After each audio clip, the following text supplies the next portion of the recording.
evening, I'm Lynn Ilioff, and welcome to Decision 90 on the CTV Ontario Plus Network. With me at the anchor desk this evening, Tom Clark and Max Keeping. Tonight, province-wide coverage of Ontario's general election.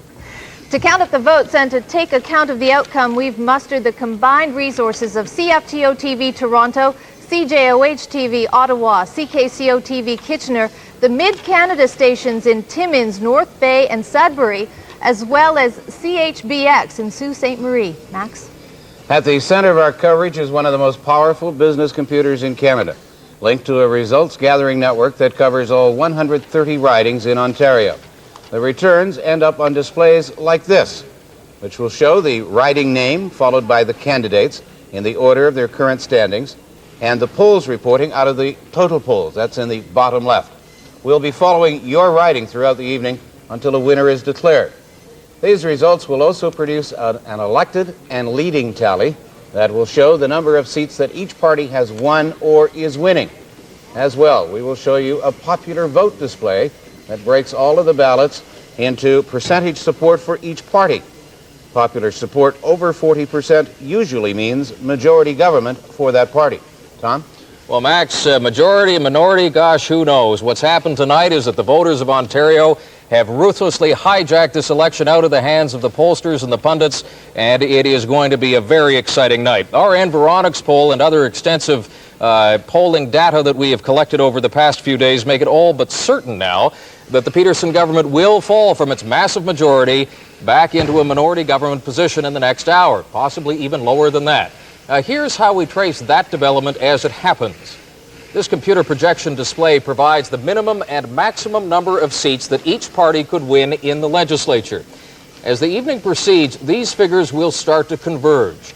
Now, once a party has a minimum of 66 seats, well, that party forms a majority government.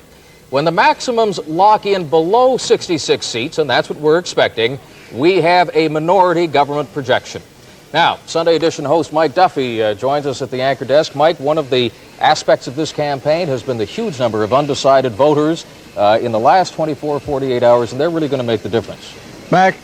Tom and Max, the political scientists tell us that in an election, every vote counts. I don't think we've seen an election in Ontario where every vote counts quite as much as the vote that Ontarians cast today. And that will determine whether or not we're going to have a minority, Liberal or NDP government, or whether, in fact, David Peterson might be able to squeak by with a majority. Your vote counts tonight, and we'll be counting it first here on the CTV Ontario Plus Network. Well, thanks, Mike. And helping us as well to analyze these results, our panel of party strategists, Liberal Senator Michael Kirby, NDP advisor Jerry Kaplan, and John Tory, an advisor to the Progressive Conservatives. Welcome, gentlemen. Let me ask you first off, is minority government inevitable tonight? Mike? I don't think it's inevitable at all. I think it's a close election, but I think a majority for the Liberals is still possible, but a slight one. Jerry? There was a time a few days ago when some people thought there might be an NDP majority. I have to be careful when I say that. I guess I don't think that's quite as likely at the moment, Tom. John? Not inevitable, Tom, but I would say it's still a possibility that it could be a majority government, but more likely a minority, I would say. Either way, a fascinating night. You said it. Historic. It's going to be fun, and we're going to be here for a while. We've got David Peterson now, gentlemen, live from the Radisson Hotel in London, where he's watching with his family. These pictures are coming to you exclusively live on the CTV Ontario Plus Network. Michael, I got to believe that David Peterson, as we look at him right now, is perhaps a worried man. Well, I think all politicians, if you talk to them in the period between the polls being closed and the ballots actually being counted, are both worried in some sense, no matter how secure they really are, and also a little bit relieved that the arduous campaign is over. So I think he's going through a mixture of emotions, and for the next 2 hours, as he watches the results come in, he will certainly be waiting to see what the totals come out. It's a great family portrait, and he had the family on the campaign with him for most of the time. Well, as you know, he's a strong family man. His wife traveled with him most of the tour, and in fact, his children, as you say, Max, were with him. You even had school Ben wasn't in session. Even had Ben in one of the TV ads. That's exactly right. David Peterson, of course, tonight, Max, has a specific interest in his own riding because there have been strong rumors over the last few days that senior Liberals, and perhaps Senator Kirby is one of them, have been telling David Peterson that tonight he's in a very tough and perhaps losing race in his own riding of London Centre. We have the first results, and of course the early results are usually from the advanced polls, but we've got a first result tonight coming in from Eastern Ontario in Stormont, Dundas, and Glengarry. That was held by the Conservatives in the last House, and it shows Denis Sabarin of the Liberals with an early lead. Those first results will be trickling in. We'll have a flood of them in the next 10 minutes or so. And Max, you were mentioning the advance poll. The advance poll this time was extremely heavy. The Ontario Elections Office was reporting, in fact, that the advance poll this year was about 60% higher than it was in 1987. And in fact, they started counting the ballots earlier. That's right. They were worried about getting swamped, right. Which is what we're going to be in just about 3 minutes from now, Lynn. You can see now how the results are going to be shown on our screen tonight as we're continuing the pictures from London with the early returns in, the Liberals leading in 3 seats and the NDP in 1. That total is always going to be the number of seats in which the party is leading and elected. These first results coming from scattered districts across the province, we would expect a lot of the Metro Toronto seats in another 5 minutes or so. Max, you wouldn't guess easily that a guy who looks like wonderful with his family like that, as David Peterson does, would have run such a vicious, disreputable campaign for the last few days, would you? I wonder what the family thought of it. Jerry, you're on an upswing tonight, and already you're at it. The bullets are flying. But I think, Mike, it is kind of disappointing because I think all of us wanted to think that the kind of American-style politics we've seen in the last few years where you really get down and dirty hadn't come here. And I think it seems to be well on the way, and I'm not sure anybody would view that as a happy development in the political scene in Canada. These results are usually from the advanced polls, and that's why you're seeing 1 out of 183 polls reporting from Northumberland, where the Liberal incumbent Joan Fawcett has a very narrow lead. We also saw Energy Minister Lynn MacLeod leading in the first poll in her riding. Niagara South, in the Niagara-Hamilton area, one of the areas we're going to be looking at tonight, this is one area where really all the polls are saying that this could be a blowout for the NDP, and that in fact it could be a disaster for the Tories, perhaps getting as low as 7% of the votes in that area. In terms of what's happening tonight, we watch that carefully, and if it's not true, if the NDP is not moving as strongly as you suggest, I agree. It means that the apparent NDP surge never happened. The computer, on the basis of one, is re-electing the Deputy Speaker of the legislature in Prescott and Russell, Liberal Jean Poirier. I think that's the computer projection based on before the people of Prescott and Russell have actually had their votes counted. But that is what the computer is capable of. That riding, of course, would return Poirier quite easily. That no one had doubted that tonight, and the NDP breakthrough would not come in that part of the province. Prescott and Russell tucked up in the eastern corner right next to the border of Quebec. And indeed, Max, throughout most of eastern Ontario, I think most of the polls taken during the campaign had suggested that the Liberals were going to run, as they had last time, extremely strong in the whole eastern Ontario region. I expected in Ottawa that I expect that we will only win 1 seat in Ottawa Centre, even if we do well elsewhere. Lynn. Well, election coverage on the CTV Ontario Plus network continues right after this. Stay with us. No-hitter this year, so I don't think you should ask me at all. But I think that the turnout that's going on today is an interesting example of how the last 2 weeks have gone in this campaign, and I think that probably it's because Peterson has raised the specter of the fear of socialism and socialists. But let me add this: I don't think this province is afraid of socialism, because up until 2 weeks ago, I think Peterson was a socialist. Okay, well, we'll see. We'll be offering more such pithy comments through the evening, Steve, if you will let us. Hillary, Sheila Copps didn't think too much of that comment about David Peterson being a socialist. We'll get more from you on that later. Look at the bottom of your screens. Let's update the scoreboard this evening. 11 Liberals leading and elected, 3 Conservatives, 2 New Democrats. It's very early in this evening, but we do have some more early returns, so let's take a look at what returns we do have coming in. In Eastern Ontario, the riding of Northumberland, Joan Fawcett is the Liberal sitting member. She's out to an early lead. In St. Catharines Brock, Mike Deitch, the sitting Liberal member, off to a 1-vote lead over Rob Welch. That's the son of the former cabinet minister, incidentally, in that riding. Niagara South, 3 new candidates because Ray Haggerty of the Liberals decided not to run again. That's one of the ridings that Liberals fear they may lose because the longtime sitting member is not returning. In the riding of Wilson Heights, Monty Quinter The industry minister for the Liberal Party taking an early lead. Only one poll reporting. We don't want to make too much of this stuff, but we have it, so let's give it to you. And in Hastings, Peterborough, a riding that has been in Tory hands for probably a century, Jim Pollock, the sitting member for the Conservatives, off to an early lead for the Conservative Party. We have one more? I believe we do. Mississauga East, one of the belt ridings around metropolitan Toronto. John Sola is the Liberal sitting member there, and he is in second place at the moment. And finally, from Willowdale, Gino Matrundala, the Liberal sitting member, off to a solid lead in his bid for re-election in that seat. All right, let's bring Lynn Whittam in at this point, because we want to talk about magic numbers, Lynn. The magic numbers that we're looking for this evening are majority government and how many seats the Liberals can afford to lose until they lose their majority. Talk to us about that, if you will. That's right, Steve. Well, the Liberals can afford to lose 28 seats right now. The magic number is 66, so they can afford to lose 28, drop 28 from their 94. That means that they can afford to lose some in some of the areas of the province that they took big last time, such as in Metro Belt and in Toronto. So we're going to watch those ridings for now, Steve. We don't. This is very early in the evening, but we should stress that a number of people who thought that the NDP were going to come on strong early hasn't happened just yet. 14 Liberal seats, 6 for the New Democrats, 4 for the Progressive Conservatives, but this is extremely early, and perhaps we've not heard from the areas of the province where the NDP expect to do extremely well.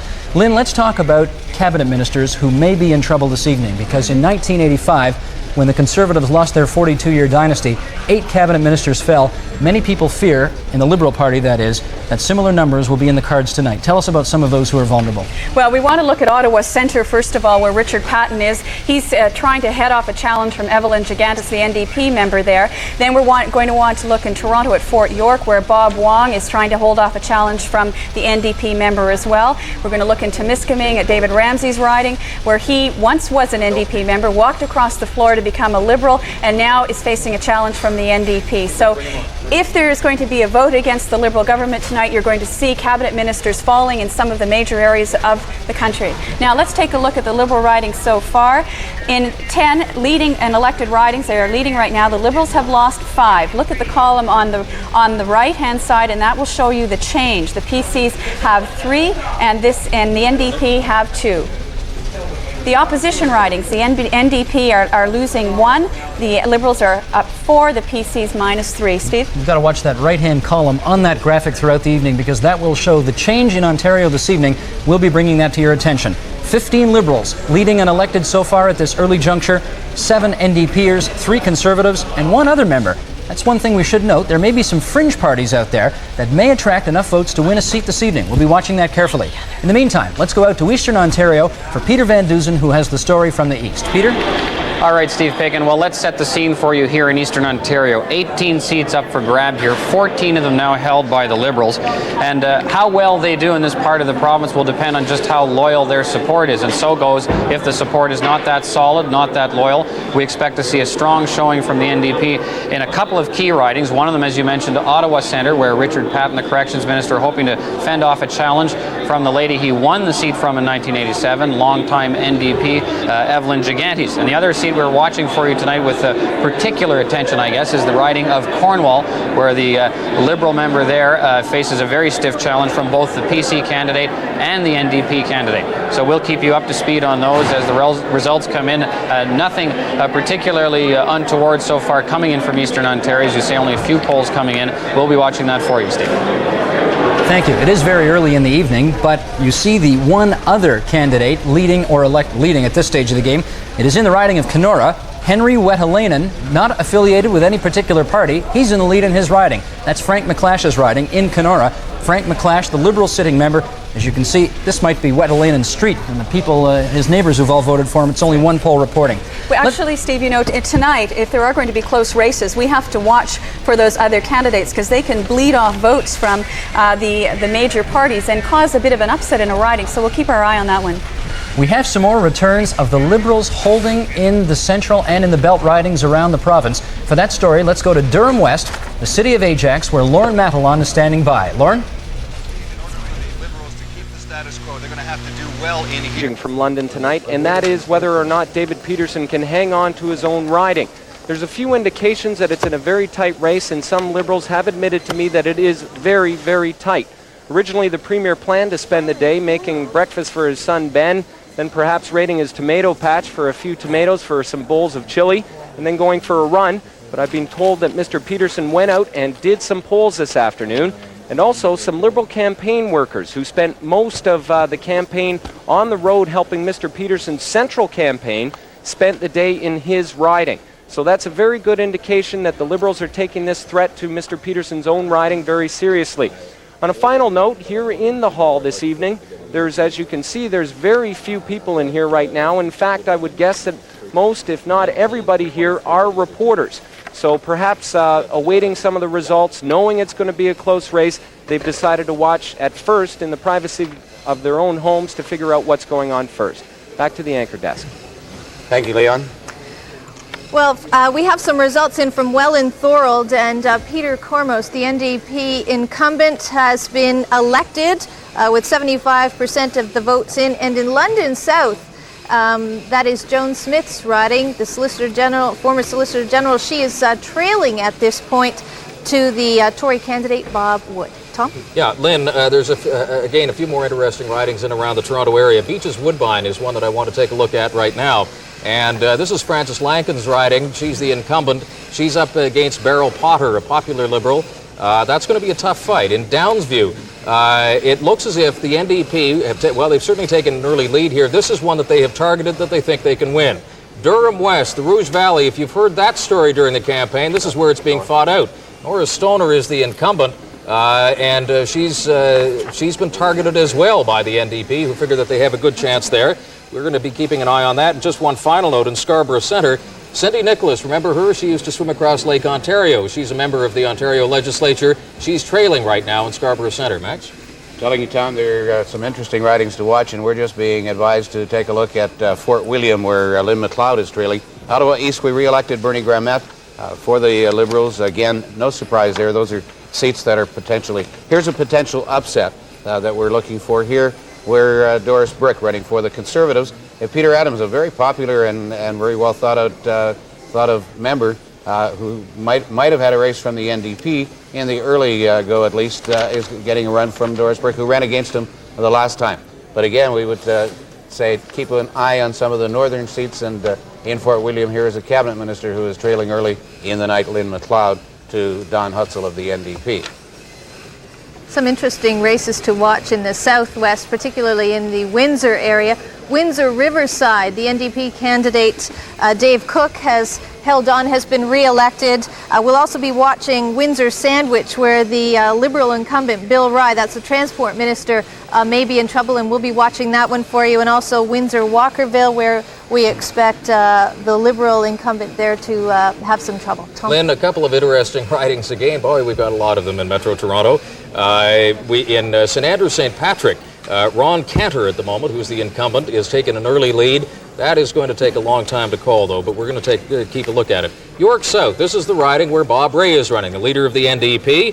He is, at the moment, in the lead by some 60 votes, and feeling perhaps a little bit more comfortable about that. It's a riding he's had a tough time with in the past. We go down to his riding headquarters right now, where Tim Sheehy is standing by. Tim, what's the mood down there? Well, Tom, I can tell you if I had $1 for every rumor that I've heard about how the NDP are doing around the province this evening, I wouldn't have to worry about coming into work tomorrow. But of course, I don't have that kind of money.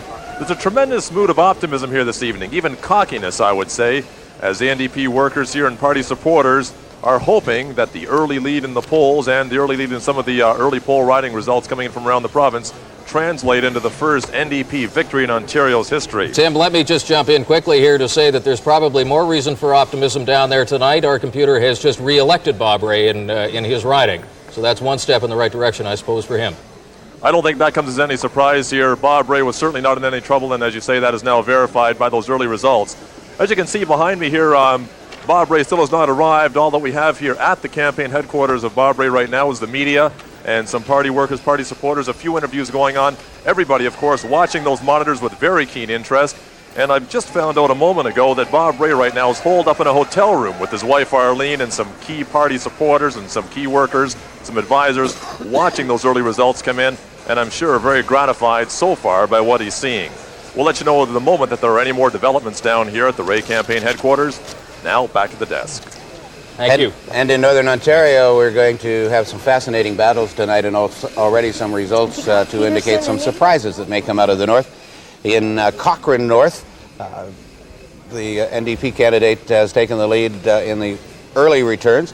Also in Cochrane South, and in Cochrane South, that's where Alan Pope, the Tories, retired. The party had problems even finding a candidate.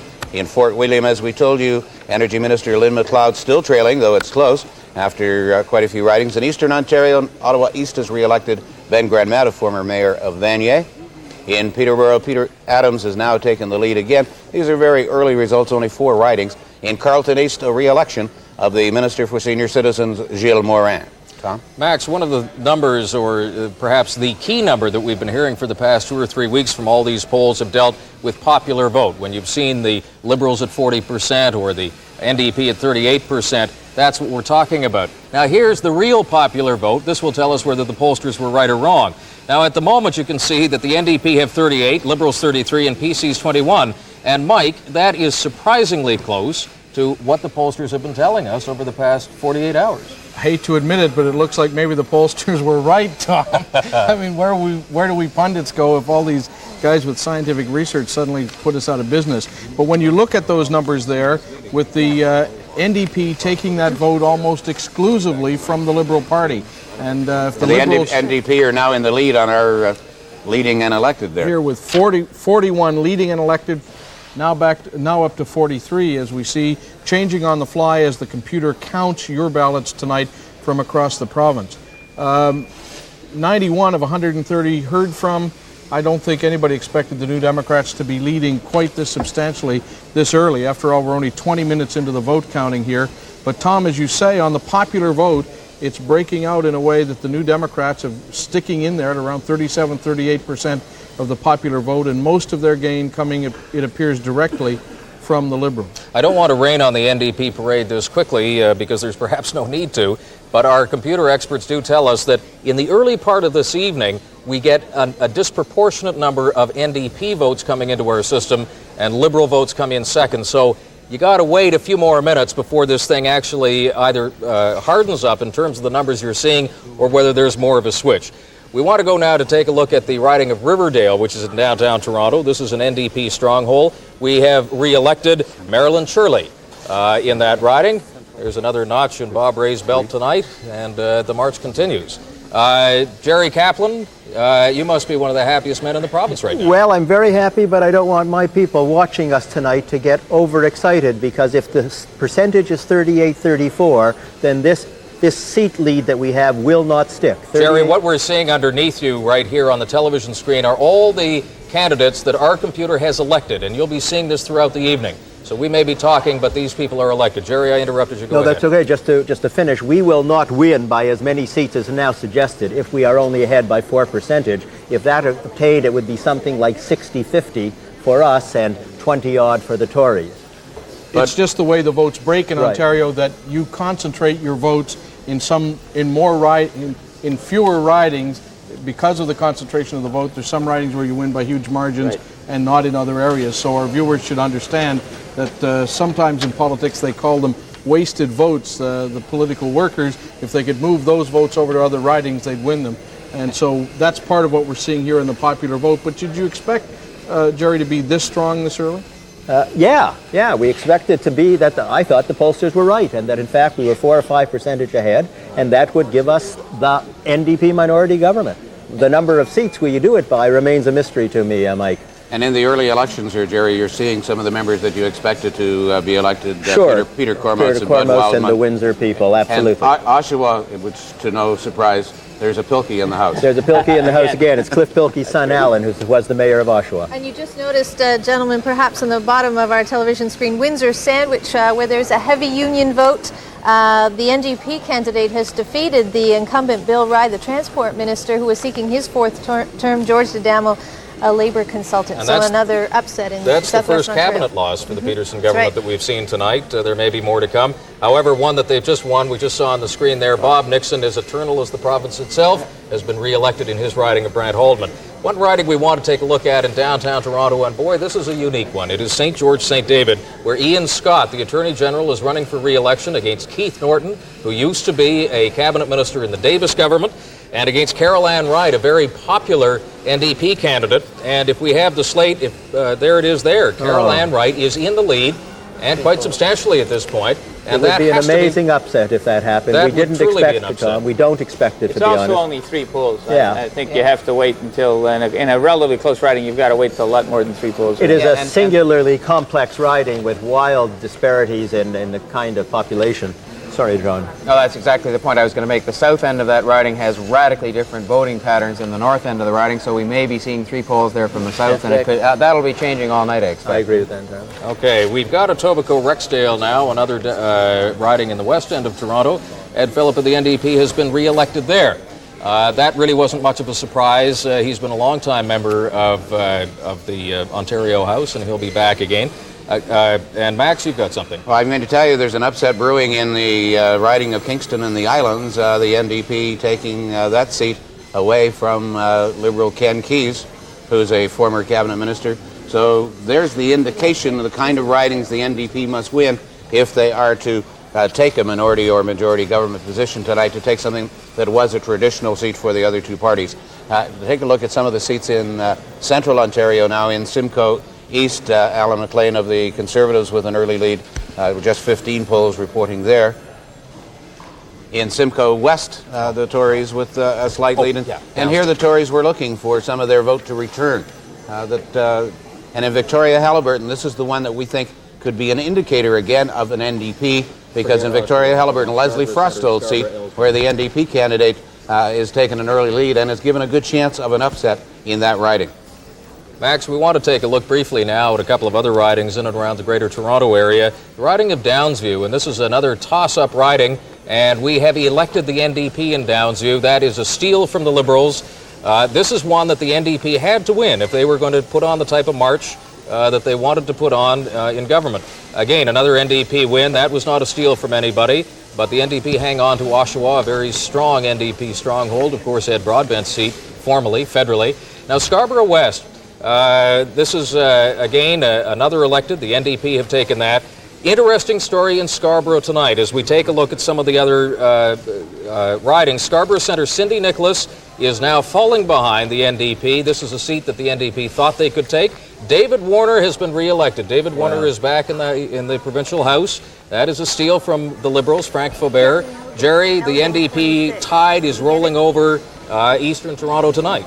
Soon I will be paralyzed and not able to speak, so I want to point out that according to our present statistics, we are 6 votes away, 6 seats away from a majority government. Since this may not last through the evening, I want to point to the moment when it was true. Capture this on videotape. Can we freeze this moment for a while? Well, Jerry, let me add to your joy. In Oakwood, we have not elected anybody there yet. But Tony Rizzo is, at the moment, ahead of Haviva Hosek, who was a former cabinet minister. She was forced to resign due to the Star scandal. But it looks as if that's another NDP steal there. Not perhaps a big surprise, but once again, evidence of the march. 61, Tom. 61 to 5 32. to go. Well, as I said, and I want to caution everybody here, we do get NDP votes in earlier than we get anything else. How does that so happen? This is to say, Jerry... Is this a left-wing computer? This Why is does not, it do no, that? this is to say that everybody should stay tuned, because from here on in, it's all liberal. It gets more interesting, if you can believe it, than what we've had going home. up to this point. Lynn? Okay, more coverage of Decision 90 coming up on CTV's Ontario Plus Network after this break. Stay with us. Eastern Ontario, Carol Ann Meehan and Brian Goff. Welcome back. Well, the results are coming in fast and furiously, but we can tell you that we have 5 ridings that have elected a member this evening. If we can go to the boards and tell you a little bit about those 5 ridings. We're going to start off this evening in Prescott-Russell. I believe that we have declared Liberal Jean Grandmaitre elected in Ottawa East. That is with If that is with 2 of 158 polls reporting. You know, it's interesting, Carol Ann, they elected him with 1 poll reporting. He's owned that riding for so long, it's almost a fait accompli. That's right, it was his 4th time out, and very little surprise there. Going on to Carlton East there, and Mr. Moran, the Liberal, is elected again, and he's coming back. He's the Minister for Senior Citizens in the Ontario Cabinet, and he, interestingly enough, is ahead of Joan Gullen, the NDP candidate. Not that he's ahead, but that she's ahead of the Tory. In Prescott Russell, Jean Poirier re-elected, the Liberal there with 35 of 249 polls reporting. Really, he has no stiff opposition in this riding. Kingston in the Islands, a very interesting riding here. Gary Wilson, who contested Ken Keyes, a very popular mayor from Kingston last time out, we are declaring him elected this evening. Wilson is a teacher and did very well against him last election, and it looks like he's pulled it off this time. In Ottawa West, Bob Shirelli has been re-elected. He's a Liberal in that riding. He was up against Alan Edwards and Brian Mackey, who was a very controversial member of school board here in Ottawa. That's with 30 of 167 ridings reckoned. In Quinte, Hugh O'Neill, the candidate who has held that riding for quite some time, we are declaring him re-elected over Greg Meehan and Doug Rollins. And now we're going back to the CTV Ontario Plus network for an announcement of import. We will be back momentarily for more review of the Eastern Ontario ridings. Well, thank you. We're back on Decision 90, the Ontario Plus network. We are now calling an NDP plurality in Ontario tonight, and let me explain what that means. Our computer projection now says that the NDP will have the most seats in the Ontario legislature after tonight. That does not necessarily mean that they will be the government, but it is what is known as a plurality. Jerry Kaplan, I could not let this moment go by without allowing you to open your mouth. Please go. I have, what can I say? This is astonishing. You said a moment ago, Tom, this is important, I think, for people viewing us, that even though it projects at the moment 66 or 67, your computer says we can't win more than 63. I don't understand that.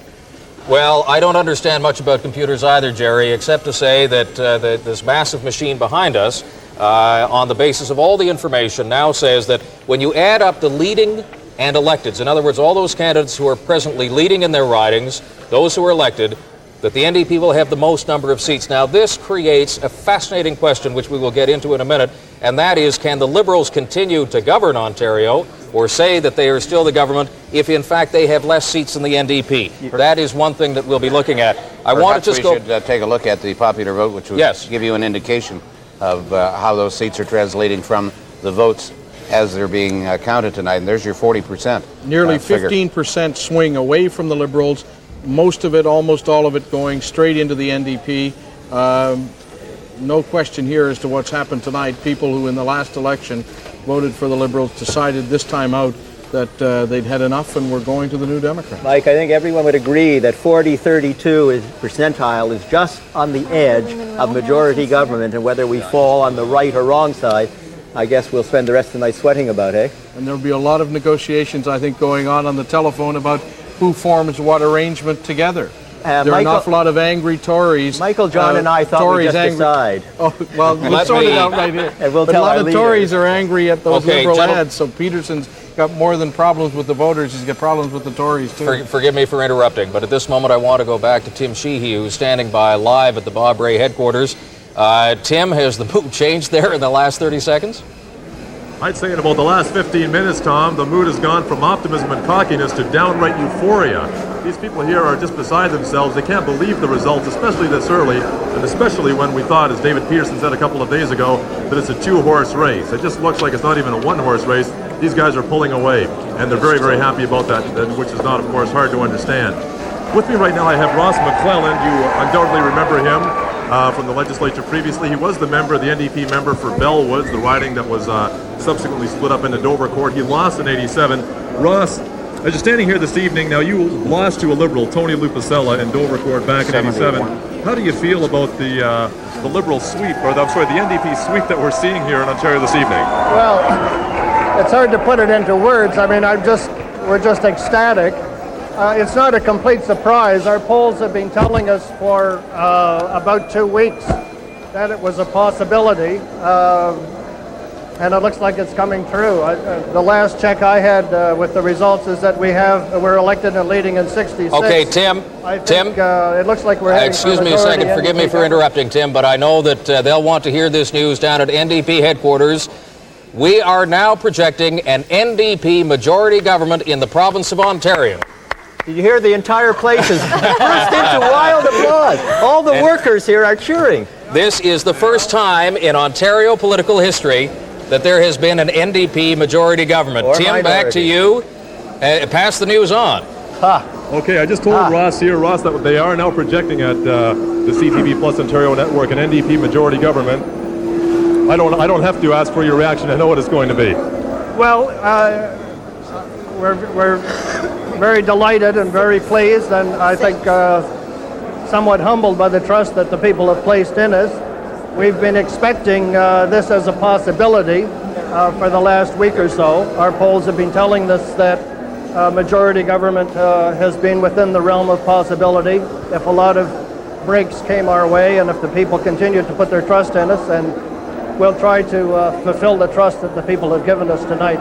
In view of the fact that the NDP now does seem to be on a roll, would you ever consider, do you think, maybe throwing your hat into the ring at some future date once again? Well, I'm looking forward to a lot of hard work to make this new government worthy of the trust that the people have given us. And I think that's a challenge enough for anybody. Okay, Ross. Well, we were predicting earlier a very interesting evening. I think for the NDP it's been a lot more than that. As you can see and hear around me, these people are just on cloud nine. We'll be back as soon as we have some more developments down here at the Bob Rae campaign headquarters. Now back to the desk. Thanks very much, Tim. And this just in from our computer, we have the Premier, David Peterson, trailing in his own riding of London Centre. We have the NDP candidate, Marion Boyd, out in front of Peterson at this point with a 28% lead. And this is going to be the race to watch this evening. Let's now go to Leon Corby. I'm here with David McNaughton, who is the chairman of the Campaign Strategy Committee. Mr. McNaughton, we have just declared the NDP a majority government. Could I get your reaction to that? Well, obviously I'm disappointed. You don't go into campaigns to lose, and I thought that we had a shot at winning it, and obviously I'm disappointed. Mr. McNaughton, what went wrong? Where did this all? Can you pinpoint a point where all of a sudden David Peterson went from popular premier to now suffering this big a defeat? I think what happened was that the curse of any politician in this country at the present moment is to look as if you're a politician, to act as if you're a politician. Politician has got people don't like politicians, and they've got a bad view of politicians. And I think David Peterson had been successful in maintaining an image that was above that. I think that our inability to get across the message of why we called the election reinforced some cynicism, and I think that's one of the things that caused us the problem. I mean, there are all sorts of other things. I mean, I take some responsibility myself for the kind of campaign that we ran. And there were a lot of mistakes made, but it's. I guess we'll have to assess that after the fact. I'm disappointed personally for David because I think he's a wonderful guy and I think he's been a good premier, and we've lost a lot of good members. It's disappointing. You talk about mistakes, Mr. McNaughton. Can you focus on some of those mistakes? Oh, I don't think that tonight is the night to assess blame. As I say, I think there are a lot of us who probably need to take some responsibility for it. So. Okay, thank you very much. Back to the anchor desk. Well, we're back. 3 more ridings that tell the story of what's happening tonight. First, in the riding of Oriel, Eleanor Kaplan, the health minister. Well, she's just pulled into the lead since last I looked. It is very, very close there. It was not expected to be. The NDP giving her a fight. St. George, St. David, look at this. Ian Scott is trailing now by about 200 votes from Carol Ann Wright, the NDP in position to take that riding from the Liberals. Ian Scott, one of the most powerful ministers in the government of David Peterson. And finally, in Fort York, another cabinet minister, Bob Wong, he is now trailing badly to the NDP. That's another steal. 3 cabinet ministers, 3 possible defeats. That is the story of this evening. Michael Kirby, David Peterson trailing in his own riding. Clearly a disaster tonight for the Liberals. There's no other word you can use for it. What is the future of David Peterson? Well, I think you have to wait and see what the outcome is, obviously, in his own riding. And in fairness, I believe the numbers we saw in his own riding were one poll only, so it's sort of hard to draw any great conclusion from that. Take a look at the bigger numbers, Michael, and tell me about his future. It's very obvious that from a lot of points of view, this thing from the Liberals' point of view has been a disaster. I mean, I think we went into the campaign assuming, in fact, that the government would be reelected. Otherwise, the election clearly would not have been called. And clearly, there was an attitude against government in general, I think.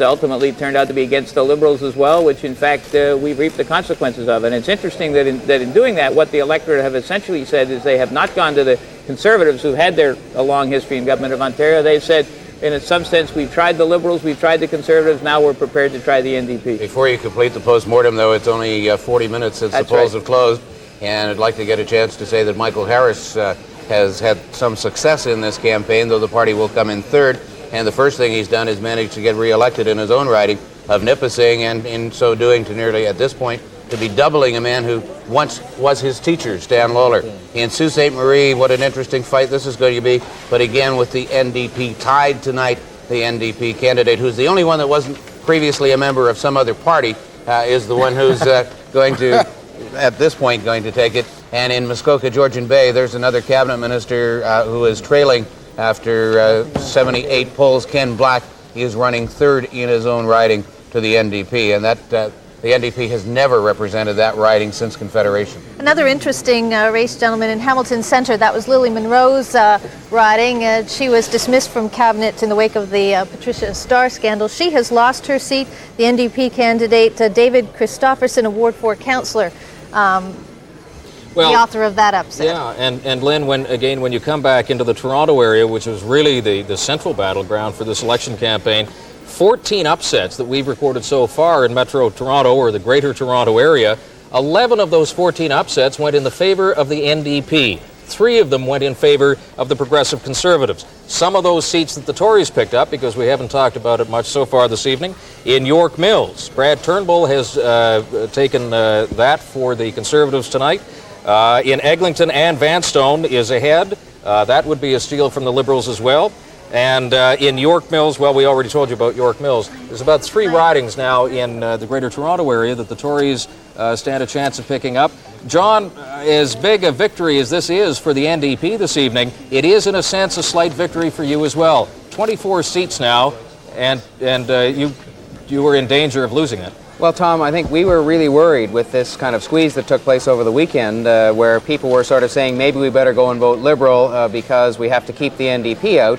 And a lot of the undecided, we were worried we're going to go that way, which could have resulted in us having very few seats indeed. So it's very gratifying to see that we've improved our showing and in fact are now running not too far behind the Liberals. And Mike Harris has won his own seat, which I think was supposed to be a tight battle, and turns out it won't be. So that I think he can take, there's no prizes for finishing third, but I think that he can take some very real gratification, and the party can, out of the fact that we have done as well as we have to date. Thank you very much. We'd like to now go to Tory headquarters in North Bay, where Richard Gisbert is standing by live at Harris campaign headquarters. Richard? Try and really change the rules forever by establishing that the New Democrats can form a safe government and govern reasonably well. I expect him to have a minority, not a majority. He now has 4 years to change the rules forever. If he can have a decent 4 years, regardless of the next election, then we'll now have a level playing field from that day forward for probably the 3 parties. Sheila Copps, the Liberal strategy in the dying days was to try and force the province to accept that the socialist government would be bad economically for the province. Obviously, that message was clearly rejected. What went wrong? Well, I think that it's basically people vote against governments. They don't really vote for oppositions. And the Liberal message was trying to cast people forward to what an NDP agenda might. Welcome back to the CTV Ontario Plus Network, where our computers have declared an NDP majority for Ontario. And let's take a look now at how voters voted in this election for the NDP. 40% of the popular vote, that's up almost 15%. The Liberals down almost 15%. So the NDP, that's where they got their vote. And the Tories at about 21%, having fallen nearly 4%. Lynn, when you look across the province, you see that in every region except Central Ontario. Re-elected. He's the man who was made famous by his filibuster against no-fault auto insurance. He has won. That's not much of a surprise there. In Windsor-Riverdale, NDP Dave Cook has been re-elected, and look at the size of that margin. He's won significantly in a riding he's held before. And in Hamilton Centre, David Christopherson has taken that seat away from Lily Monroe, and look at the size of the margin by 2,000 votes. David Christopherson, I spoke to him just earlier this week. He said the backlash against the NDP was not happening in his riding. And here's the surprise in St. George, St. David. Carol Ann Wright, the poverty activist, is leading Ian Scott, the Attorney General, only by a small margin of 7, but Carol Ann Wright is leading. And in York South, NDP leader Bob Rae is re-elected. And the Premier designate of the province tonight. Right, 73 seats for the NDP tonight. You need 66 for a majority. Let's go out to Western Ontario, where Transportation Minister Bill Rye, who was defeated earlier this evening, is making a speech to some party faithful. Let's check in on that. We will go forward, we will regroup, and we will be back, and we will win. Mr.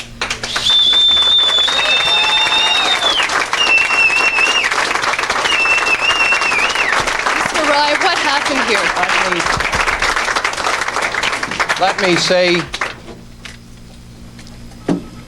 Let me just thank a few people, if I might.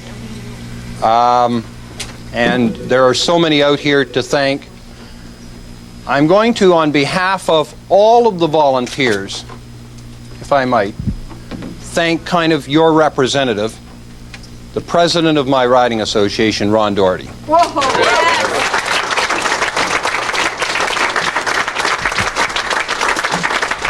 Well, he wasn't the only cabinet minister who lost this evening. Richard Patten in the riding of Ottawa Centre also went down. He's the corrections minister, and the winner in that riding was Evelyn Gigantes.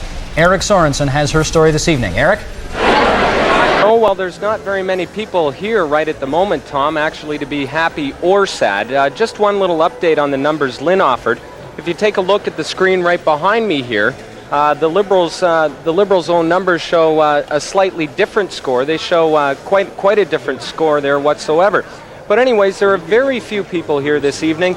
A lot of them are walking around. Some of them are just walking around in disbelief. They don't quite understand it, and it's quite a stark contrast to 1987. Leon, are you saying that the Liberal brain trust weren't really aware that this was going to descend on them tonight, that they were still holding on to the hope that they could cling to government? Well, I think there were some that were clinging on to the hope. Certainly the advisors I spoke with weren't letting on that this type of results were going to come up this evening. They were certainly talking that perhaps Liberal minority, perhaps squeak out a majority, or perhaps an NDP minority, but never a majority. You were in the Peterson campaign bus for the last 3 days, and did you not see the signs of desperation there? Well, you certainly saw the signs of desperation in their campaign. His heated attack on Bob Rae, it was scathing. It was quite an indication that the Liberals were certainly in trouble. And unsuccessful. The Red Menace, the threat of the Red Menace obviously wasn't being bought by the people of Ontario. Well, that may have worked against them, Max. Perhaps that did work against them, and some people felt that a little bit too much to take from the Premier. Okay, thank you, Leon. Thank you, Max. Tom, you've got more news from downtown. Well, we do, in that fascinating race in St. George, St. David, where the Attorney General, Ian Scott, is fighting for his political life at the moment. You can see that Carol Ann Wright, the NDP candidate, now about 300 votes ahead of Ian Scott, and that race is beginning to tighten up and has got to be a worry, no doubt, to Ian Scott at this point. Ken Sherman is standing by at Ian Scott's campaign headquarters. Ken, what's the mood there right now? Well, Tom, the news is pretty much as you showed it on the screen. It's a race between Ian Scott and Carol Ann Wright, the NDP. Ian Scott, the Attorney General, said that Keith Norton, the Tory, would not be a factor in this race, and that has turned out to be true. I was talking to John Campy, Carol Ann Wright's campaign manager, and he told me this afternoon that they were doing tremendously well, that especially in the last 2 weeks, their canvass was showing a tremendous anger against Premier Peterson, and that he thought that the NDP could win this riding, and that would be quite a shock for one of the key ministers to go down to defeat the NDP to a first-time candidate. Well, thank you, Ken. Just one of many key ministers in the Peterson government going down to defeat tonight Lynn, you've got more. Yes, we're going to go now to Tim Sheehy, who is in Toronto at Bob Ray's campaign headquarters. And Tim, if voters were cranky at all earlier, at Bob Ray headquarters, they must be utterly delirious tonight. Tim? Yes, Lynn, in fact they are. I'm sorry we just had a bit of audio trouble here for just a moment. But indeed they are. They're just literally jumping around with delight, as you can well imagine. This is beyond their wildest dreams. Even this morning, Bob Ray was very cautiously predicting an NDP minority government. That, of course, has now changed, and so you can imagine the mood here at the Bob Ray campaign headquarters has changed as well. With me right now, I've got Leo Gerard, a key NDP supporter for many years, the president of the Steelworkers. Leo, how do you feel this evening? Ecstatic. I can honestly say that it's a dream come true. I had visions a few days ago and today of Bob Ray leading a NDP minority government, and last night I really couldn't sleep with the anticipation that a majority was possible, but it was a dream. I can honestly say that today I think is a fantastic day for Ontario. We've turned a milestone in Ontario politics, and Ontario will finally get a premier and a government that really cares about its people, and I'm ecstatic about what that prospect means. Okay, Leo, thank you very much. I'm sure there are many of your members and other members in labor unions around the province that would echo those same sentiments. Now back to the desk. And we're going to try to show you some of the ridings and how your vote is counting tonight in Northern Ontario. First in Rainy River, the re-election of the NDP's Howard Hampton, again, not unexpected. In Central Ontario, in Peterborough, the NDP have elected Jenny Carter. She is a teacher, and that's a defeat of Liberal Peter Adams. And in Parry Sound, no surprise again, because Ernie Eves of the Conservatives has been re-elected, and again, that is not a surprise. The perhaps percentage of plurality not all that great. Take a look at what's happened in Northern Ontario, and Jerry, I think that this can show you the NDP in picking up a couple of the northern seats have increased their popular vote by nearly 5%, while the Liberals dropped 4%, and the Tories have pulled back 11%. Take a look at what's interesting about that chart is that you see the Conservatives off by 11% in the region of the province where their leader comes from, and normally one would have expected a leader would have had some coattails in his own area. Well, and you also see, Max, the Confederation of Regions Party has gone to 9%. It all went from the Conservatives to the Confederation of Regions, which is largely, I hate to say it, on the language issue. That's where it is. Lynn? All right, we have an update now from London Centre. That is David Peterson's riding. And there you have it. Marion Boyd, the NDP candidate, out ahead at 940 votes. Peterson at 479. A total of 1,700 votes for that riding. So it does not look good at this point in London Centre for David Peterson. In London South, Joan Smith, the Liberal incumbent and former Solicitor General, has lost that riding to the NDP candidate, David Winninger.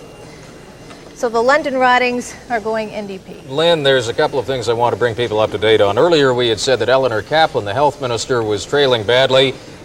She's now picked up. She's about 10% ahead of her closest rival.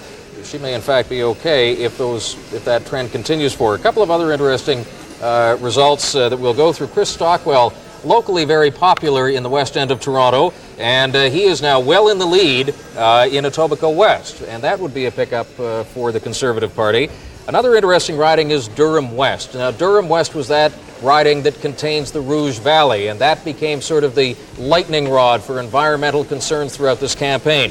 Nora Stoner was the Liberal candidate there. She has been defeated tonight. The NDP has taken that riding. And one would assume, Jerry, that was almost exclusively because of the Rouge Valley issue. I guess, Tom, on the other hand, you have to account for the other 70-odd seats that we seem to have won. The anger that enough, thank God, and it's just coming home. That's all I can possibly say without fainting. Okay. Thank you very much, Jerry. We'd like you taken out to Sault Ste. Marie, where Paul Rogers is standing by live to report on the core vote. Paul? Thanks very much, Lynn, and welcome to Sault Ste. Marie. I want to introduce you right now to Carl Morenstrom. He was the incumbent New Democrat here, but he gave up politics. Earlier this year, you'll remember what happened up here last winter with that very controversial French vote up here. Symbolically, the city council here declared Sault Ste. Marie unilingual. And Carl, that was enough to drive you right out of politics. Tonight, what we've got is a very close race. It looks like the New Democrats are going to take it away from the Liberals. How do you see it, and what role did the core party play? They're trailing now third. Well, we've maintained our principles through this debate here in Sault Ste. Marie, and it looks like we're going to hang on to the seat. It's a very tight race still, but the core party no doubt took support from all three parties. In the north, many people vote a protest vote very often. They vote New Democrats often because we're the voices of opposition to the establishment in Toronto and Ottawa. And some of that vote undoubtedly has gone to core. That has hurt us in some areas of the north, but I think we're going to hang on to Sault Ste. Marie. Quickly, you said you were stepping down because you wanted to put the French issue behind the city. Do you think that has happened, or has this campaign brought it back out again in that notorious headline? No, I think the debate on that issue is pretty much behind Sault Ste. Marie at this point. We've got an opportunity to move forward, to get away from the divisiveness of that issue, and I think we're in a much better position as a community to do that now. Very good, and that is it from Toronto. From Sault Ste. Marie. We'll send you back now to Toronto. And Lynn, the core vote in Sault Ste. Marie was 20%. In Renfrew North, where Sean Conway was re-elected, core came in second. So you're seeing a lot of that Confederational region vote. Max, another cabinet minister down to defeat tonight. Bob Wong has lost in the Toronto riding of Fort York to Rosario Marchese, and by about 5% he lost that. We are going to continue our coverage of Decision 90. When we return, following these words, please stay tuned. There's a lot more to come, and the results just keep on getting more interesting.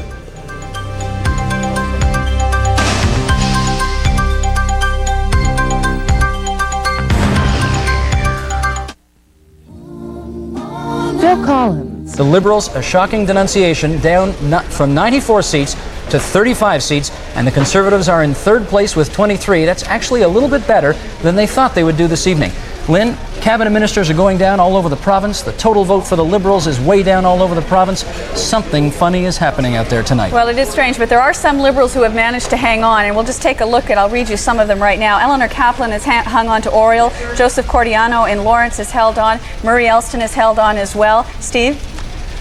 I think there's only one thing left. Back to Decision 90, and the latest results that we have from London Centre show that David Peterson is trailing Marion Boyd, the NDP candidate, by almost 1,000 votes, and it is not official yet on our computer, but word out of London, as we understand it, is that David Peterson has lost his riding. And we'd like to take you now to London, where Leon Corby is standing by live at campaign headquarters. Leon? Thank you, Lynn. As you can see behind me here, the Liberal numbers that they've been putting up themselves show David Peterson almost 5,000 votes behind, with only 39 polls left. So I think you can safely assume that David Peterson has lost his riding, which raises a number of questions as to his future tonight. Why are the voters punishing him quite that badly, Leon?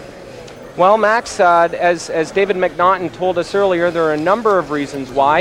I think there's a basic mood out there of distaste with politicians, and I think what you've seen tonight, David Peterson is the first politician to go out on the hustings since Meech Lake, when a lot of people became disenchanted with politicians, and I think you're seeing a little bit of that tonight. Leon, I can't help but to believe perhaps that there's a little bit of anger on the part of the voters in London South, as there has been all over the province, about the calling of the election at all, and they blame that on David Peterson because, after all, that was his decision. And Michael Kirby, there's got to be a lot of Liberals right now wishing that perhaps they had made another choice back in July when you decided to go. Well, I think that's probably true, but I also think that it was a lot of other issues. I mean, the fact is several people have said tonight, there was a strong anti-government mood on a variety of things, including blaming provincial governments for federal acts like free trade and GST. And it seems to me that whole anti-government mood, compounded admittedly by the election call, was a problem. Okay. Lynn?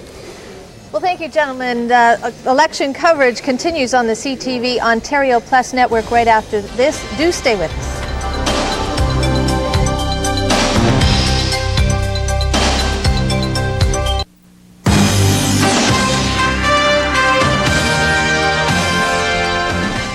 I'm Brian Goff with Carol Ann Meehan, and the trend in Eastern Ontario is pretty much the trend right across the province. Carol Ann, give us a rundown about what switched and where and how. Well, we have 5 NDP gains in Eastern Ontario tonight. Brian, if you can take a look at the board right now. We'll start off actually and show you some of the results in the ridings where you voted today. In Carleton, no surprise there, Norm Sterling, a lawyer who is seeking his 4th election, has regained that seat.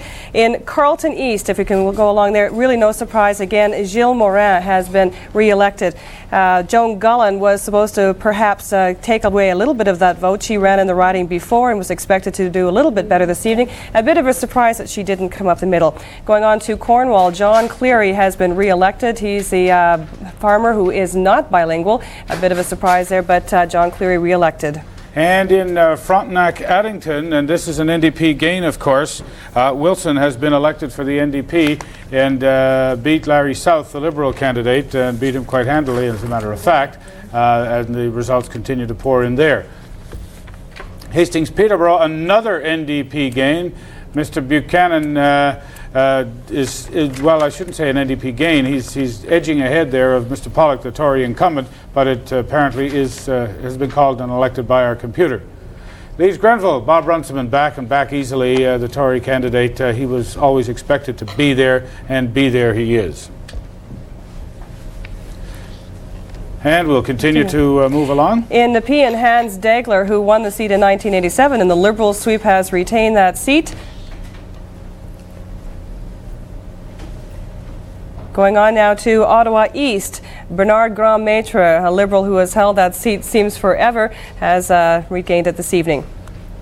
One gets lots of political marks if you've been the mayor of the main community in the riding. In Ottawa Rideau, a riding that was actually close throughout this evening, Yvonne O'Neill has been re-elected again, and Larry Jones, the NDP, was about 3,000 seats behind. In Ottawa West, Bob Chiarelli re-elected one more time over the NDP's at Edwards. In Prescott Russell, Jean Poirier expected, and the expected happened in that neck of the woods.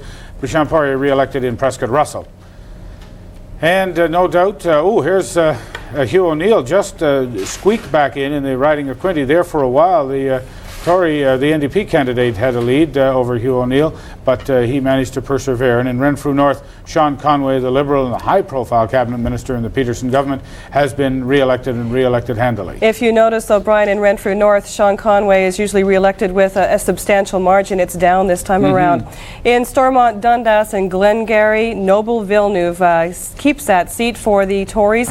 Looks like the Liberals were not too far behind, though. Helena McQuaig well back for the NDP. In Ottawa Centre now, this is the riding we were telling you about earlier that everyone was keeping a close eye on. It definitely is an NDP gain this evening. Evelyn Gigantes reclaims the seat that she lost to Richard Patton in 1987. We are standing by. Evelyn Gigantes is due to arrive in her headquarters momentarily. Glenn Carter is there. When Evelyn Gigantes does come, we will try to cut to the Gigantes riding and see if we can get to talk to her. As well, Norman Fetterly is in Richard Patton's headquarters. He will be in touch with us later on as we see, which was, Caroline, probably the most interesting battle in Eastern Ontario, at least as we saw it, that Ottawa Centre riding. There'll be euphoria now in Gigantes headquarters and gloom and doom, no doubt, in Patton's. Well, Richard Patton, as we said earlier, regained that seat, or took that seat in 1987, and Evelyn Gigantes desperately wanted it back, so it was a very hard-fought battle. Patton, a lot of people felt, was a soft minister. He was a correctional services minister just named recently. Gigantes, people felt, should not have lost it the last time. She's very hard-working and a lobbyist. And let's go to Ottawa Centre, the riding, and Norman Fetterly, who's with Richard Patton, or at least he's at the Patton headquarters. Norman Fetterly? Yes, exactly. Brian and Carol Ann, take a look around the room. This is what a political wake looks like. Groups of people sitting around having a quiet drink and a quiet chat and perhaps thinking ahead to next time. And suitably dressed, at least for a Liberal election night, here in red and white, we have Lillian Chatterjee. Lillian, what happened not only here tonight but across Ontario? It was a blowout. Well, I think the Ontario voters were mad at the government, and I think they're mad at the Mulroney government, and they took it out on the Peterson government. If there was a federal election, they'd be taking it out on Mulroney, but they couldn't take it out on Mulroney, so they took it out on Peterson. So you blame Brian Mulroney really for all of this? Well, it's not only his fault, but I mean, the public is angry, and they felt it. Angry about what? I think they felt that this election was unnecessary, and I think we took the high road for most of the campaign and didn't get our message out. And we had two other parties who were attacking us, and I think we were a bit too nice for most of the campaign. Try again in 4 years? Oh, I think so. If not, certainly, I think we'll do well. That's really what everybody here is thinking tonight, because of course when you win, everybody's watching the TV monitors, and when your party wins a seat, there's a cheer and a yell and that sort of thing. Well, there are not really many victories tonight for the Liberals in Ontario, so people are sitting around. When we announced earlier tonight that there would be an NDP majority government, nobody was really paying any attention. The result almost seemed a foregone conclusion, I guess, to a number of them. They're sitting around, as I said, at this point now, a quiet drink, quiet chat, looking ahead perhaps to 4 years from now. Norman Federley at Richard Patton headquarters in Ottawa Centre. Did you have something, Carol Ann? Norman, I wanted to ask you if it's expected, will Richard Patton show up there in the very near future? Sorry, I couldn't quite make you out there. I'm sorry, will Richard Patton show up there this evening, Norm? We expect that he will. It'll probably be somewhat later on, but at this point, I mean, he is off somewhere, presumably at home, with his senior strategists, and they're looking at the results, not only here, but across the province. And as I said, there is a certain therapeutic value in letting your people get together and relax and have that drink or that sandwich or whatever before you show up. Because when you've lost, that's a very cathartic thing for everybody to go through, and you don't want to hit them too quickly with it. Thanks, Norm. You said that it seems like a funeral at Richard Patton's. Well, it's certainly a party over at Evelyn Gigante's, right, Brian? And Glenn Carter is standing by there. Now we have established contact. Look at the difference. Glenn Carter with a smile just because he's soaking up the atmosphere. Norman had no smile over at the Patton headquarters.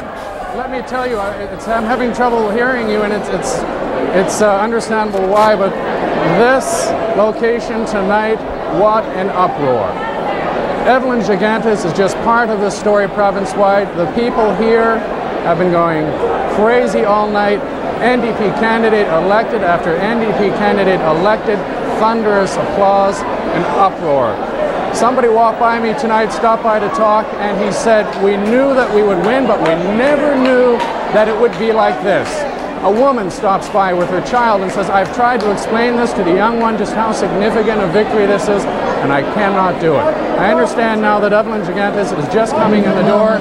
This place is going to go up any minute now, so perhaps I'll throw back to you, and we can come back to hear what Evelyn Gigantes, there we go, is on her way in.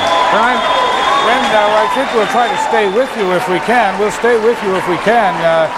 Just to get the mood of Evelyn Gigantes walking in the door. Let's just listen for a bit. Perhaps she'll be ready to have something to say, no doubt.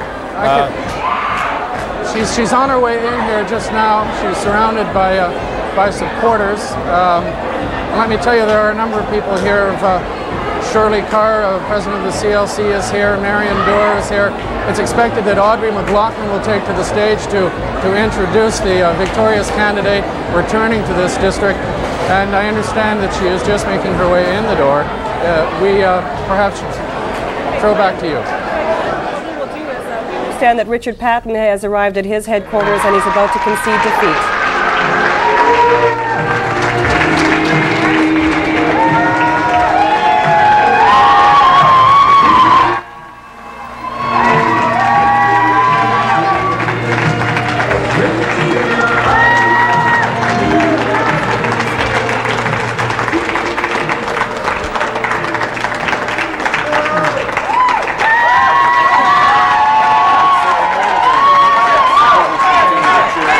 Okay, let's have you quiet for a sec, please. Come on, for a second, please.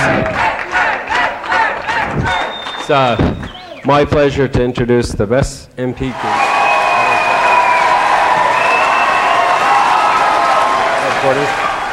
We will no doubt get to see her in a moment. What a different mood, Carol Ann, from one to the other. The speakers in the Patton headquarters are almost curt and short with their people. Here, obviously, they're warm and friendly. I think they said it earlier, nobody could have predicted the outcome of this one, and we all knew that it was going to be close in Ottawa Centre, but Gigantes just as Richard Patten swept the Liberal wave in 1987, is on the NDP tidal wave this time around.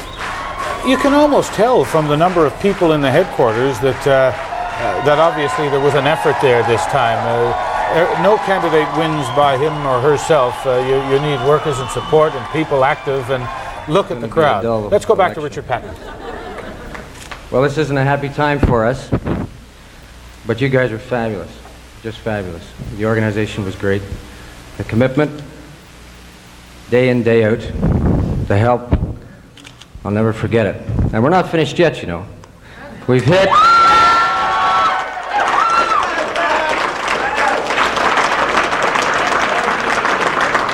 I want to thank my family. I want to thank Penny for standing by me, and Timothy and Chantal.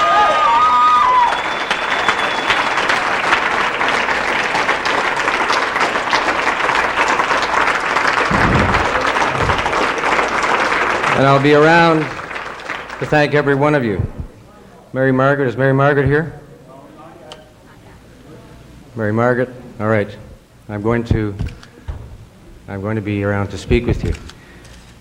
Well, it's incredible. I guess we use that phrase, Ontario's incredible. Now we'll see sort of the reaction tomorrow. I suppose the way I feel is I felt pretty proud being part of the Peterson team. I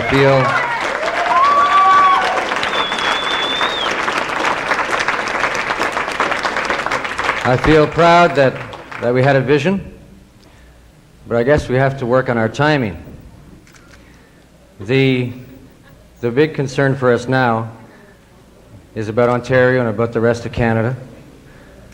And we can't be despairing. We'll play a different kind of role, but we'll play an important role. And we have to think about our country and what it faces over the next period of time, which was why we wanted to go early. I guess it wasn't a good move. But the motivation was because Mr. Peterson cared enough to say, I know that there's some cynicism out there. I know that we may lose some seats. But we've got to go now to be ready to face what Canada's going to be facing in the next period of time.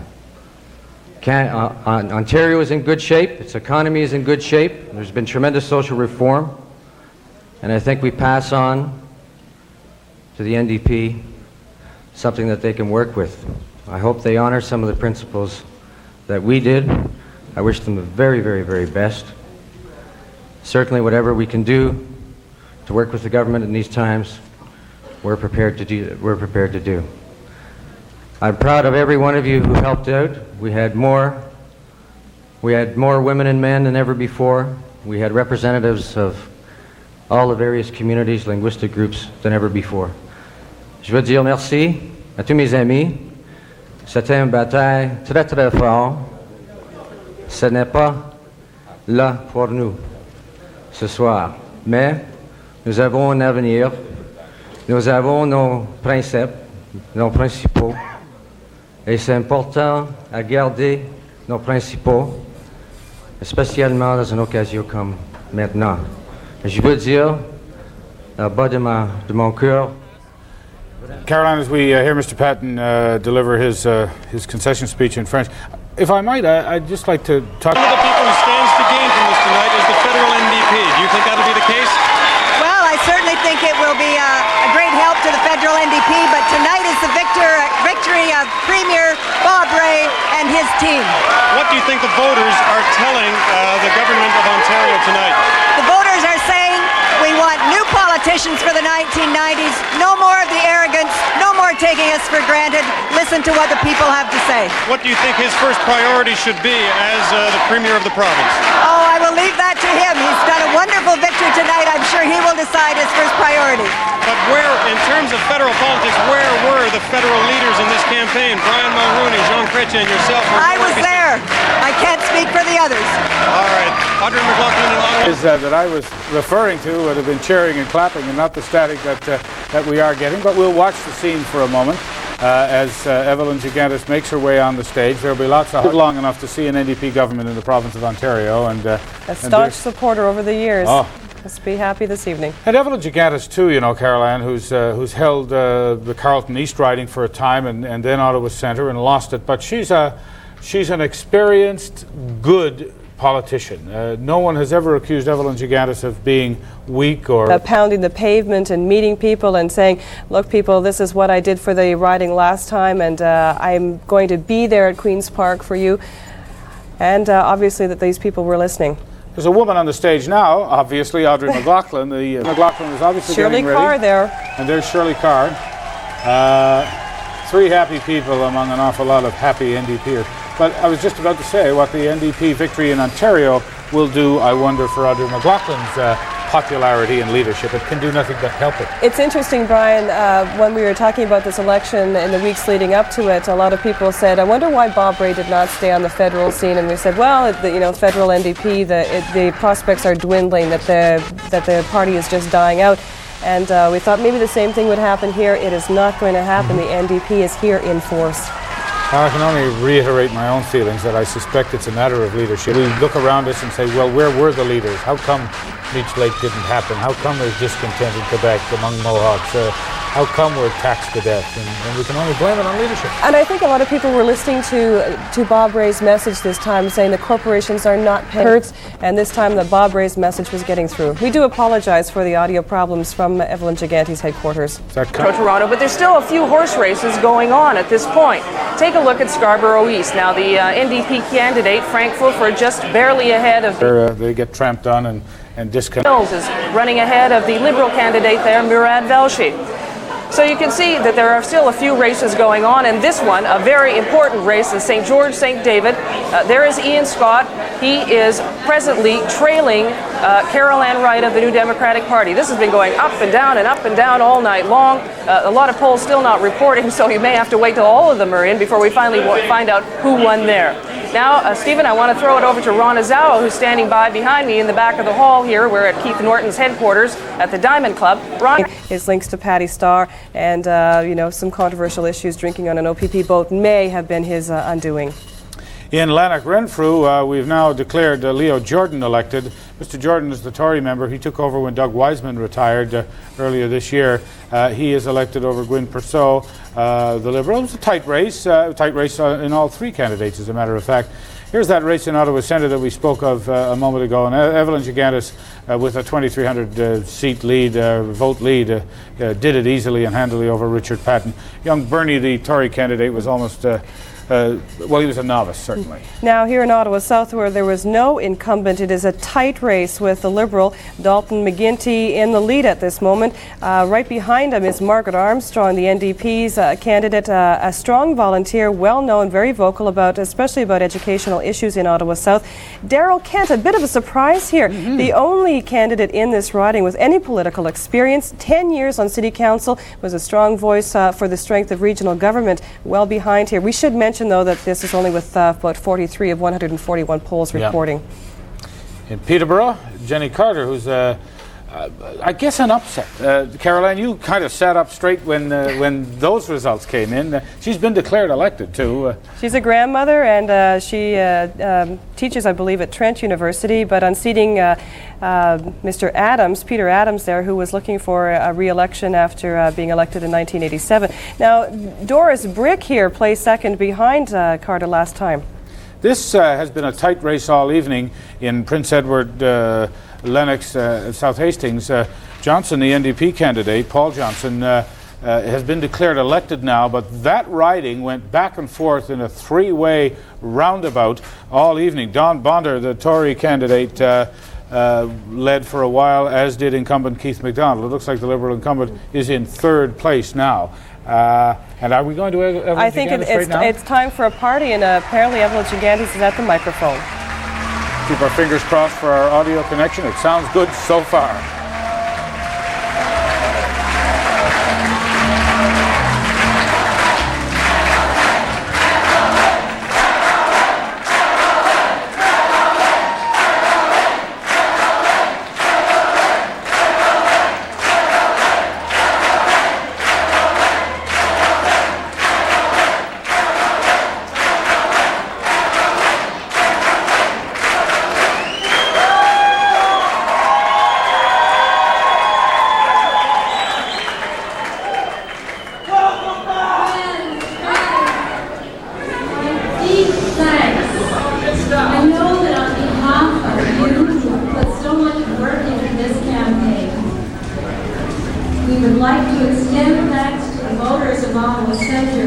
who have given this wonderful victory to us tonight, given us their confidence, along with, I'm afraid I can hardly say it, millions of Ontarians.